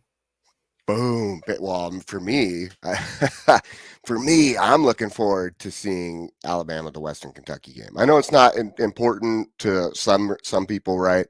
But we want to see the product on the field. I think fall camp, it's exciting, it's fun. You get to see all these cool things in fall camp, but they all playing each other. They get sick of playing each other. We want to see what the product looks like on the field versus someone else. So that's why for me that's exciting. I'm pumped for that game. Very pumped for that game. Mm-hmm. All right, Shawty. Next week, is it the Clemson, Georgia, or you got something else you're looking forward to next week? Well, to Jake's point, I'm gonna be a little bit biased. Of course, I'm looking to Georgia, kicking Clemson ass. But I'm gonna say this right here. This is probably it's a few games. Hold on. I was about to say, before you go, a request from the viewer says you can't pick your own team when you do this. Okay. Yeah. Okay. I just figured I would throw that in there. But that's what I'm gonna go to. I labeled 5 different games, but I think out of that 5, the most important game. And I think Jason, a lot of us guys, we've talked about this on some other channels, is that Miami versus Florida game. Because the main reason is because that if Miami wins, that means Florida could be on their way to not winning more than 5 games. But if Miami loses, then to Jason's point, he and I have had conversation about it. Cristobal may not be on that trajectory to win 9 games or better. Jason think he need to win 10. I think he need to win 9, preferably 10. But it's very important on the trajectory of both of these coaches this particular win.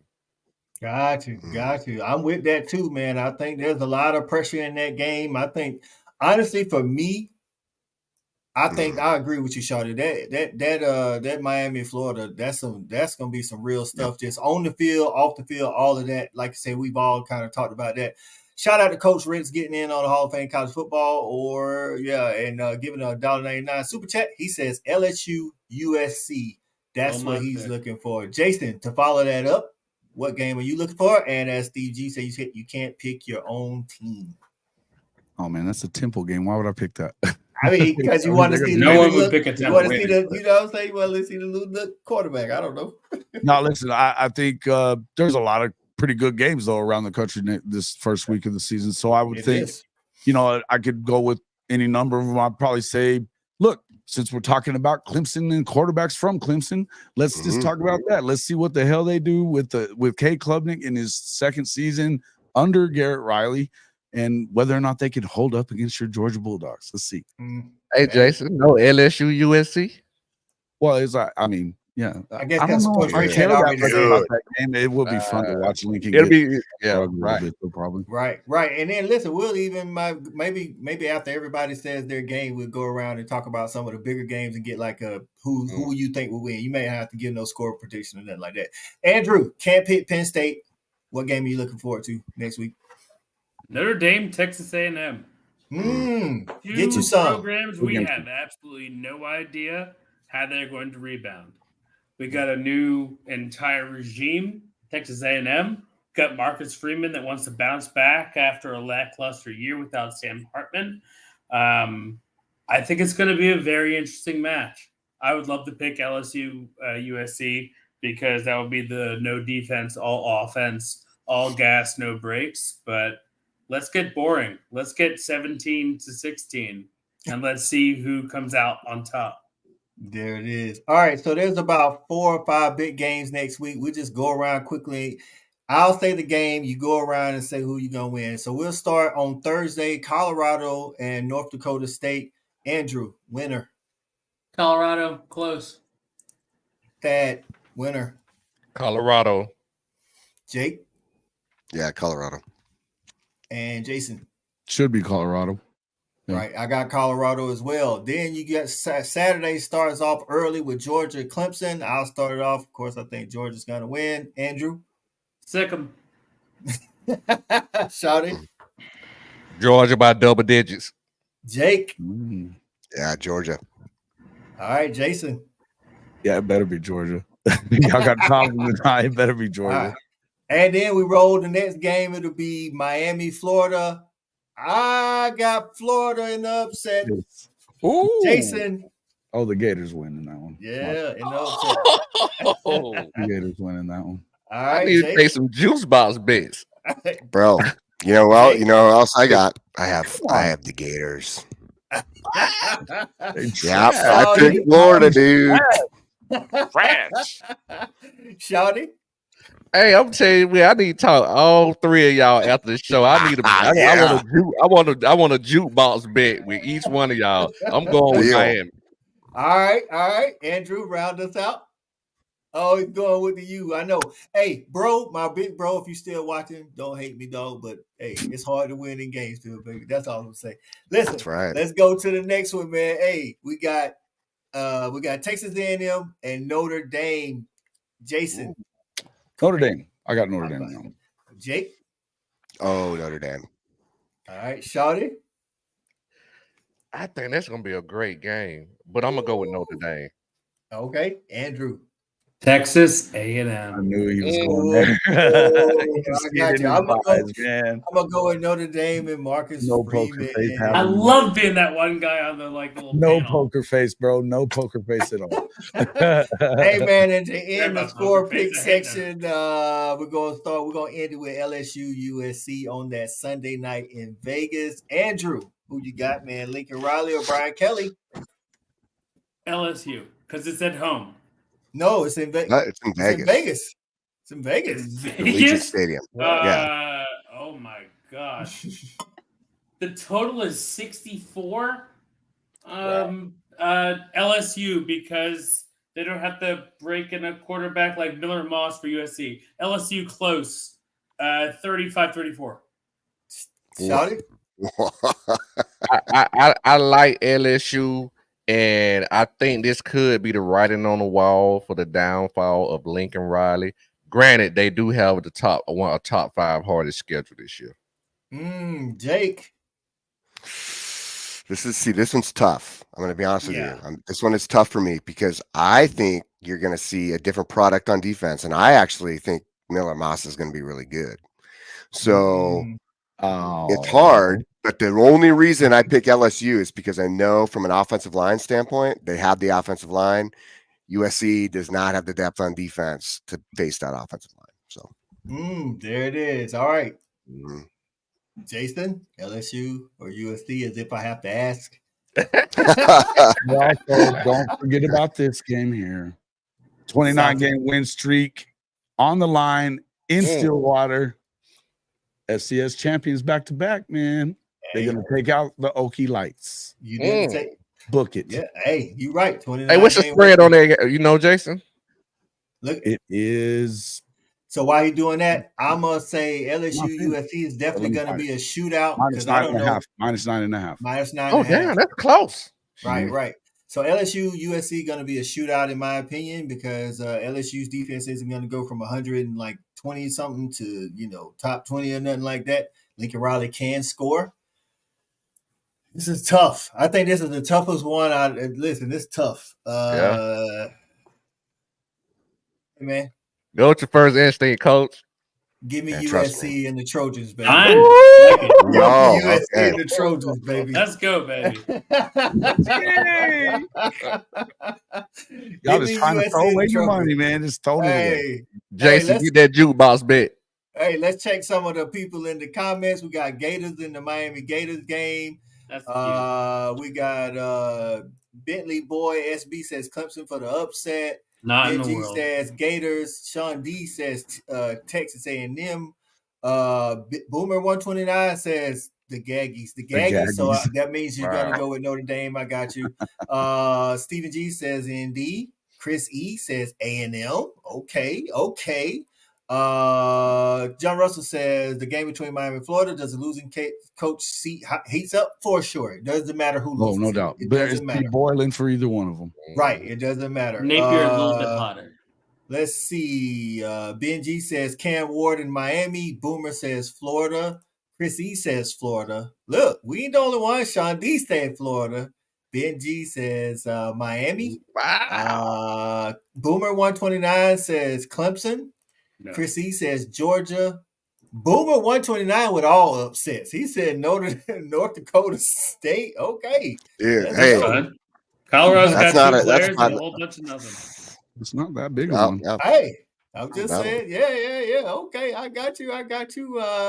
Let's see. Who else getting in here with some picks? Let's see. Coach Roy Ball. My guy says Notre Dame by double digits. Oh, you were right. Shout out to Stephen G, member of Hall of Fame College Football and the Fan Addict. He says Penn State, West Virginia, they hate each other. Jason, who you got winning the game? Man, it's Penn State. Come on. Come on, man. Jake, who you got winning the game, man? I'm going to be sure with you. I actually had to think about this one because West Virginia looks dangerous. They look dangerous. You got to be careful. Hey, don't get me wrong, though. I do think Penn State will win this game, but I think West Virginia is going to keep it close. Is it at West Virginia? It's at West Virginia, right? To be on the fucking moon. Yeah, because I got a friend that's traveling there. I think it's at West Virginia. All right. Shawty, who you got? Played on the moon. I'm kind of like with Jake. I think this game is going to be a lot closer than people think because of the quarterback play. Mhm. But I'm gonna pick Penn State. Got you. All right. Jason, you gave yours? Oh yeah, you gave yours. Okay. Yeah, I think it's gonna be a close one. Right. I think it's gonna be a close game. Where is this game played at? It's in West Virginia. My buddy going up there. Give me West Virginia and Garrett Green, baby. Ooh. But upset. Hey, Big Bumbo, that's right, baby. I'm rocking with y'all. Big Bumbo, I tell you, y'all better not let me down. Guy can't throw over the middle, doesn't have a running back. Trash. Coach Rick said Jason will never pick USC. You are right, Coach Rick. That is right. He would never. If they're going to win the game, I mean, I like to win the competition I like to, just picking against teams I hate. Right. So, Jimmy, who does UNC play next Minnesota. week? At Minnesota. Oh God, that might be like the worst game to physically watch out of all the college games. I think you'd lose your eyebrows if you actually. But hey, so you got UNC over Minnesota. Where's that game playing at? Minnesota. I don't know about that. Dog. I'm picking Minnesota. Not the Vikings. Minnesota at home. PJ Fleck. Give me PJ Fleck, dog. Ain't Matt been recruiting a little bit better than Minnesota? Granted, Minnesota does better, more with less. Yeah, but this is the first year he don't have that guy that everybody's talking about at quarterback. So, and last year I don't know how good they did. So, man, give me PJ. Row the boat at home. Row the boat. So that's right, dude. DJ Fleck, bro. Including college football. DJ Fleck. Right. Steve Lee says West Virginia. Steve Lee says West Virginia. Janet, I haven't. Listen, it's been a lot of comments. I ain't gonna say you haven't been putting it in there, but I've been trying to get. No, they're popping in. Chris, Janet, what's going on? Okay, yeah, maybe initially, I don't know, but West Virginia for Coach Roy Ball. How about that? That's not shocking. If we lose, I will not be on this roundup next Saturday. Mike Dove says just West dunk Virginia. on me left, right, and center. Hey, Steve B says West Virginia.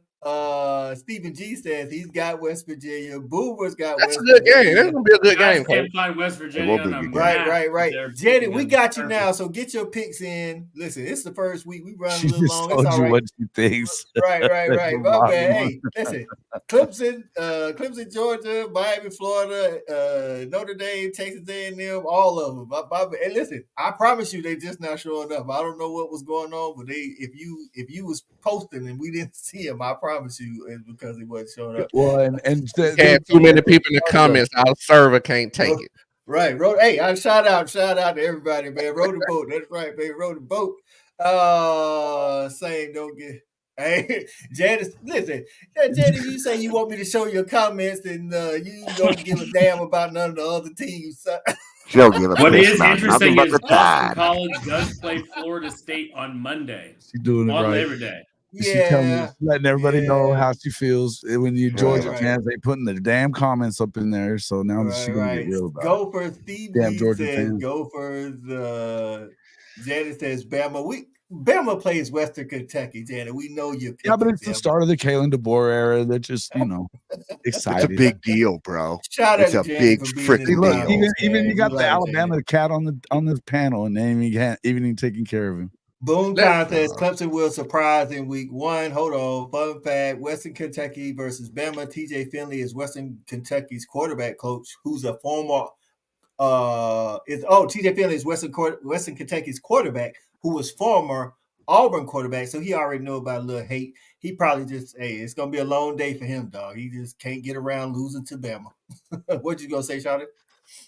Well, I just have been hearing, it's a lot of pressure on the board, man. It's like if he don't make the semifinal, it's like he's a failure. I just don't understand. No one wants to be the guy after the guy. Except Kalen Boom Time says Texas going 8-4, OU 11-1. Hey man, it's okay to be the loser in week 0, dog. It is. It is okay. Benji says Hookem, of course. That Andy Kaltanicki led Nittany Lion offense should cause major headaches in Morgantown. Okay. Sooner Legends, they giving Georgia over Clemson. Shout out to Coach Ricks for getting in on the Hall of Fame Sooners podcast and Hall of Fame Sooners. My bad, Jason. Hall of Fame college football. And giving a $1.99 super chat says Ole Miss versus Sister Barry the Blind. Hey man, everybody can't start out with a banger, Coach Ricks. You know that. But yeah, Ole Miss, I'm interested to see how they look. Our Moosehead says Saturday night, this is a long format show. Hey, listen, man, it's the first week. That's all. Listen, we in here, y'all rocking with us, man, having a good time. So we about to wrap it up, though. We just want to get everybody's opinion. Kim, we appreciate you showing up, my man, as always. Hey, before we get out of here, man, again, wanted to tell y'all, listen, I mentioned it at the beginning of the show. We got a new venture popping off. There's actually a new video on there, and you guys will recognize the guy doing the video. He's doing the instant reaction to the Florida State Georgia Tech game, and all of these beautiful faces, at least some of these beautiful faces that's on the screen with you, will be diving into that new venture. All of us together, man. Me, your boy, Coach I. Fan Addict will still be here, by the way, but me, your boy, Coach I will be over there. My boy, Shawty, rocking with me. Hey, listen, man, we've been down since 96 since he stepped on campus, man. My guy, Jake, you already know it. My brethren from Breakfast Tailgate from Set the Tone. And always, man, listen, we've been saying this since he came over here. He got a toothbrush over here. I got a toothbrush over there. It's my guy, Jason. We all rocking on the new channel, man. It's called Conference Call College Football, man. Listen, this is what I need y'all to do for me. Listen, when I tell y'all we got a packed house tonight, we got a packed house tonight. I put the channel link in there earlier. I'm going to put it in there again. Y'all go over, hit subscribe on the channel. Check out the new video on there right now. It's live. It's up. It's already. Put some comments on the video. Interact with that video just like y'all interact with us, man. It's at Conference Call CFB. That's at Conference Call College Football CFB. Let me get that up on the screen so y'all can actually see it. Where did I put that thing, man? I just moved it all around the case, and then there we go. YouTube.com/at Conference Call CFB. Go subscribe right now. Matter of fact, I'm going to go check and see if y'all did it, man. If you subscribe, get in the comments and say subbed. That's what I want to see right now. Right now. Do it for Coach I. Come on now. Sub. Come hit on. That like, hit that subscribe, hit that bell so you can get notified. Right. I'm going there right now. And we're going to take a tailgate ticket away from the fans if y'all don't go over there and subscribe. Look, we got 42 folks on the other stream. On my stream, there's 42 folks in there right now this second on my stream. Let's go. We need 42 subs right now. Let's go. Oh, subs. I see them. That's what I'm talking about, Steve Lees. Shout out to Steve Lee. Shout out to Stephen G. Oh, shout out to our guy, Jimmy Lee Baker. We appreciate you for subbing, my guy. 12. Hey, Ben G's. Sub. That's what I'm talking about. Sub. Let's go. Look at Janet. Shout out to Janet, the Bama fan. Go. My boy CA in the building. Hey, appreciate the sub, man. You know what I'm saying? We subbing that thing. Sooner Legends podcast. Just we appreciate you. Rhonda getting in. We appreciate you, Rhonda. Rhonda says she sub, man. Listen, man, don't miss out on the bus. Like I said, the next 2 weeks. 16. We 16 now. Listen, man, just like I said, the next 2 weeks, we're gonna be still doing a snap count over here. It's gonna stream on both channels. But after that 2 weeks, I'm letting y'all know the snap count only gonna be on Conference Call College Football. So if you want to be a part of that, you got to go be a part of it. Mars Jam, we appreciate you subbing, my guy. Listen, this is why we love doing this stuff, man, because y'all interact with us, man. Coach Rich, we already know you down, man. We 22. The real Dr. G in the building. We appreciate you. Hey, always supporting. That's what I'm talking about. John Russell, he sub. We appreciate it. If I miss you, Mars Jam. That's right. Neilio over there flying in, baby. Come on. We already know Steve. Hall of Fame fam. Let's go. Hey man, that's right, man. Let me hit refresh on this thing, man. That's right. Let's hit refresh on this thing. And it's not just I'm telling y'all right now, we got a lot of big things planned for y'all. And it ain't just straight YouTube content. We got some other stink ass getting in the building. You can't find it, Eric? Here, I'm putting it in the comments again. Here we go. Right here. Here we go. Here we go. We putting it in there. Jason's putting it in there. Ray Duffy is in there. We appreciate you. Ken Sterling in there. Get up in there, because what's going to happen is you're going to see all these people talking about how good a time they had. You be like, what you mean good time? I ain't over there. Get over there. That's what I'm talking about. Get on the building. Get on in the building. Like I said, it's already a video over there. Go over there. Listen, go over there. I don't care. You might know the face on there. So go over there and check out the video. Put your comments in. Tell us how you liked it, how you didn't like it. There we go. Thanks for posting the link, Jake. Hey, that's what we're talking about. That's what we're talking about. Who else in here? Football is here. That's right. Boomtown football is here. That's right. Hey, Coach. What's up? What's up? I'm gonna say, let them know, man. If you want real college football talk, unbiased, straightforward, you know what I'm saying, not coming from any angles, definitely come check us out, man. You get the real talk here. That's right, man. Listen, man, we're gonna talk football how it's supposed to be taught. We ain't out here just giving hot takes so we can go viral. We talking about things that actually happen on the field. We talking about things that's not on the field, but giving a objective perspective on it, man. So again, man, y'all been rocking with us. Listen, man, I'm gonna tell y'all one thing. The Hall of Fame college football mob, man, listen. They real with the support. They might not care nothing about what you talking about, but they gonna show up in them comments. You hear me? You know what I'm saying? We could be talking about, you know what I'm saying, hopscotch. They'll come in there and first thing they're gonna say is horns down. We appreciate the content. So shout out, man. Shout out to the Fan Addict fam, man. The Fan Addict fam be rocking with us too, man. Shout out to the Set the Tone fam. Set the Tone, they be all over it too. Eric, there we go. There we go. That's what I'm talking about. Get that stuff up. We appreciate it. We appreciate it. And the mob, we already got Stephen G already put it into the Discord, so we should be getting all them fellas in here soon. That's right, man. We're gonna be pumping it, man. We appreciate y'all. Listen, I'm gonna tell you, listen, I like having my guys on the show because we get some good content. We go back and forth with each other. We're not all out here saying the same thing. And I appreciate everybody in the comments, man, because y'all make it good too, man. What's Jake's channel? Jake's channel is Set the Tone, Mike Dub. It's called Set the Tone.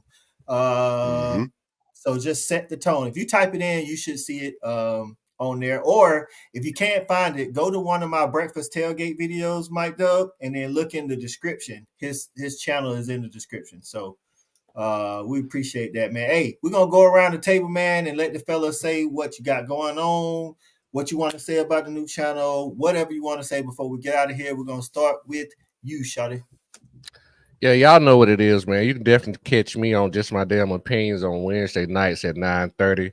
But for sure, man, catch me on the new channel, man. For sure, man. I'm going to probably be spending most of my time on that channel, putting most of my efforts over there to bring out good content. It's football season anyway. Let's go, man. Let's get it, man. New channel, new time, new days.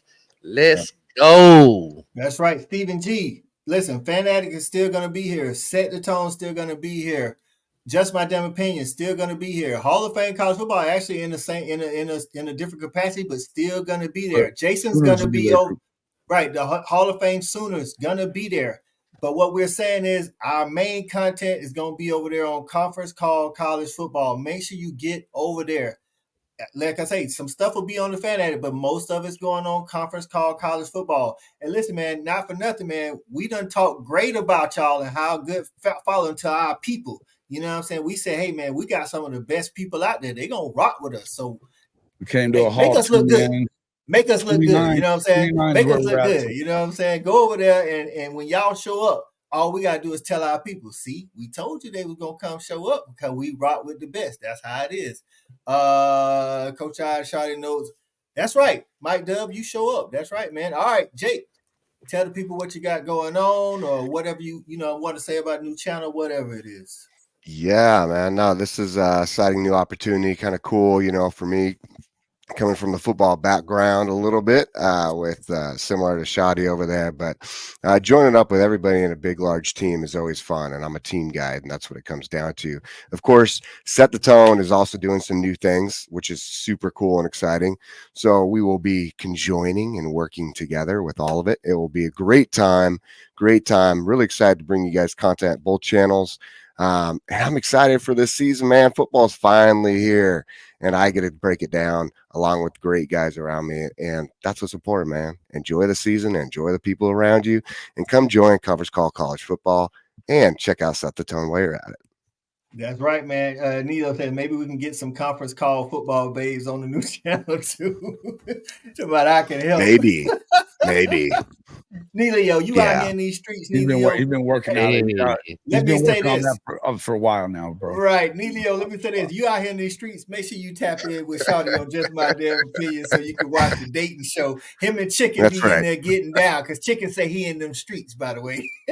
Yeah. You might want to check out Doc and the Jock too while you're at it, just to get some points and tips to make sure you don't screw it up. You know what I'm saying? That's right. Go see the doctor. sure Go see the doctor after you're out in them streets. All right, Jason, man, tell the people what you got, what you want, all that good stuff. Nah, man, excited about the new venture, man. I think it's something that we kind of had coming along for a little while now. It came around really fast, but something that we've all been, working hard towards, and excited for what we're going to be able to put out there for all these folks that have been watching us and rocking with us since day one. So, man, you ought to be over there subbing right now, because you're going to see some things that we couldn't really do running our channels by ourselves. You put a little something behind it. You got some, we're going to have some cool stuff. You guys are going to love it. Get over there and check it out. Great point, Jason. That's right, man. Listen, out there on Twitter world, you want some, listen, he gonna mince his words now. He gonna tell you how it is. Tell him where they can find you at, Andrew. Sideline Penn State, all things social media. I like kind of being the king of the North over here, even though I live in Atlanta.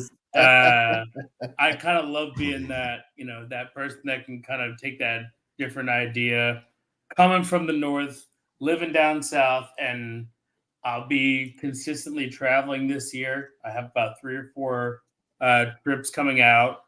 The closest one in 2 weeks is in Oregon. 4 weeks, I'm going to be in Albuquerque. 6 weeks, I'm going to be in Happy Valley. So I can also kind of do as much as I want, because travel is something that's obviously so cool about, this entire world. I love being a part of this family, and I can't wait for next week, because then everyone can be happy or sad about their team. That's right. And to the comment section, there is no way in hell we're losing to West Virginia. But I really appreciate the hate. I will take that on. I'll put a chip on my shoulder, and if we lose, as a joke, I'm going to show up here, and you're going to find like the most uncut gems of like what Penn State football is if we lose. But even if we win, I'm going to continue giving that, that kind of Northern flavor. But, we have a great team here. We're moving forward every single day. I can't wait to be a part of it. Let's go. That's right. Stephen G says, just please remember where y'all came from and don't sell out. Never that, Stephen G. Listen, you already know who Coach I is, dog. You rocking with me. You know what I'm saying? And the rest of the panel the same way, man. Everybody else, man. You know what I'm saying? You already know how we get down. So, hey, man. Ben G, my bad. You say that West Virginia jinxed West Virginia for the win. For real now. Hey, man, but again, shout out to everybody viewing on either the Fan Addict Facebook or Fan Addict YouTube, on the Hall of Fame College Football's Facebook or YouTube, to Set the Tone, YouTube, Twitter, or, YouTube. Hey, man, we appreciate y'all. Like I said, man, y'all got live on this one. Y'all been feeding for that college football just like us. Scratch the itch, like Shawty said earlier. Scratch the itch just a little bit. Just a little bit. Come Thursday, it's going to really be on when Colorado and North Dakota State take prime time. Y'all make sure y'all show up next week for us at 10:30 p.m. Eastern Time, again, for the wrap-up. Also, you already subscribed on the channel. Make sure you hit the bell notification. That's the second thing, because I'm just telling you that because I don't want you to miss anything. I appreciate y'all, man. I appreciate all my fellas. Some of the guys that couldn't be here tonight, JJ, and Brinsky. You know what I'm saying? Shout out Y'all to make Bryce, sure. the other member of the team too. Right. And shout out to Bryce, the other member on the new Ty. channel, and Ty. Yeah, you know what I'm saying? And that's why I say, man, y'all go over to the channel. Y'all already know Ty, how Ty bring the heat. He got the Well, that's what video we're, up. yeah. That's You what know you're what I'm saying? saying. Yeah, there's going to be a face you recognize, man. I Right. was with you. I was with you on that one, man. Right. So, man, shout out to all of the guys, man. Again, the fans is why we do it. You know what I'm saying? We know y'all get tired of the hot takes. We know y'all get tired of the BS. The musical chairs is going on. It is you know, the 4-letter network is like somebody call it. But listen, man, we here, like Shawty said, to give y'all real football talk. No filler. You know what I'm saying? Being objective. And we're gonna bring some fun to it, man. So y'all make sure y'all tune in with us next week. Saturday Night Snap Count is the Fat Addict. You know what I'm saying? Be real. We out of here.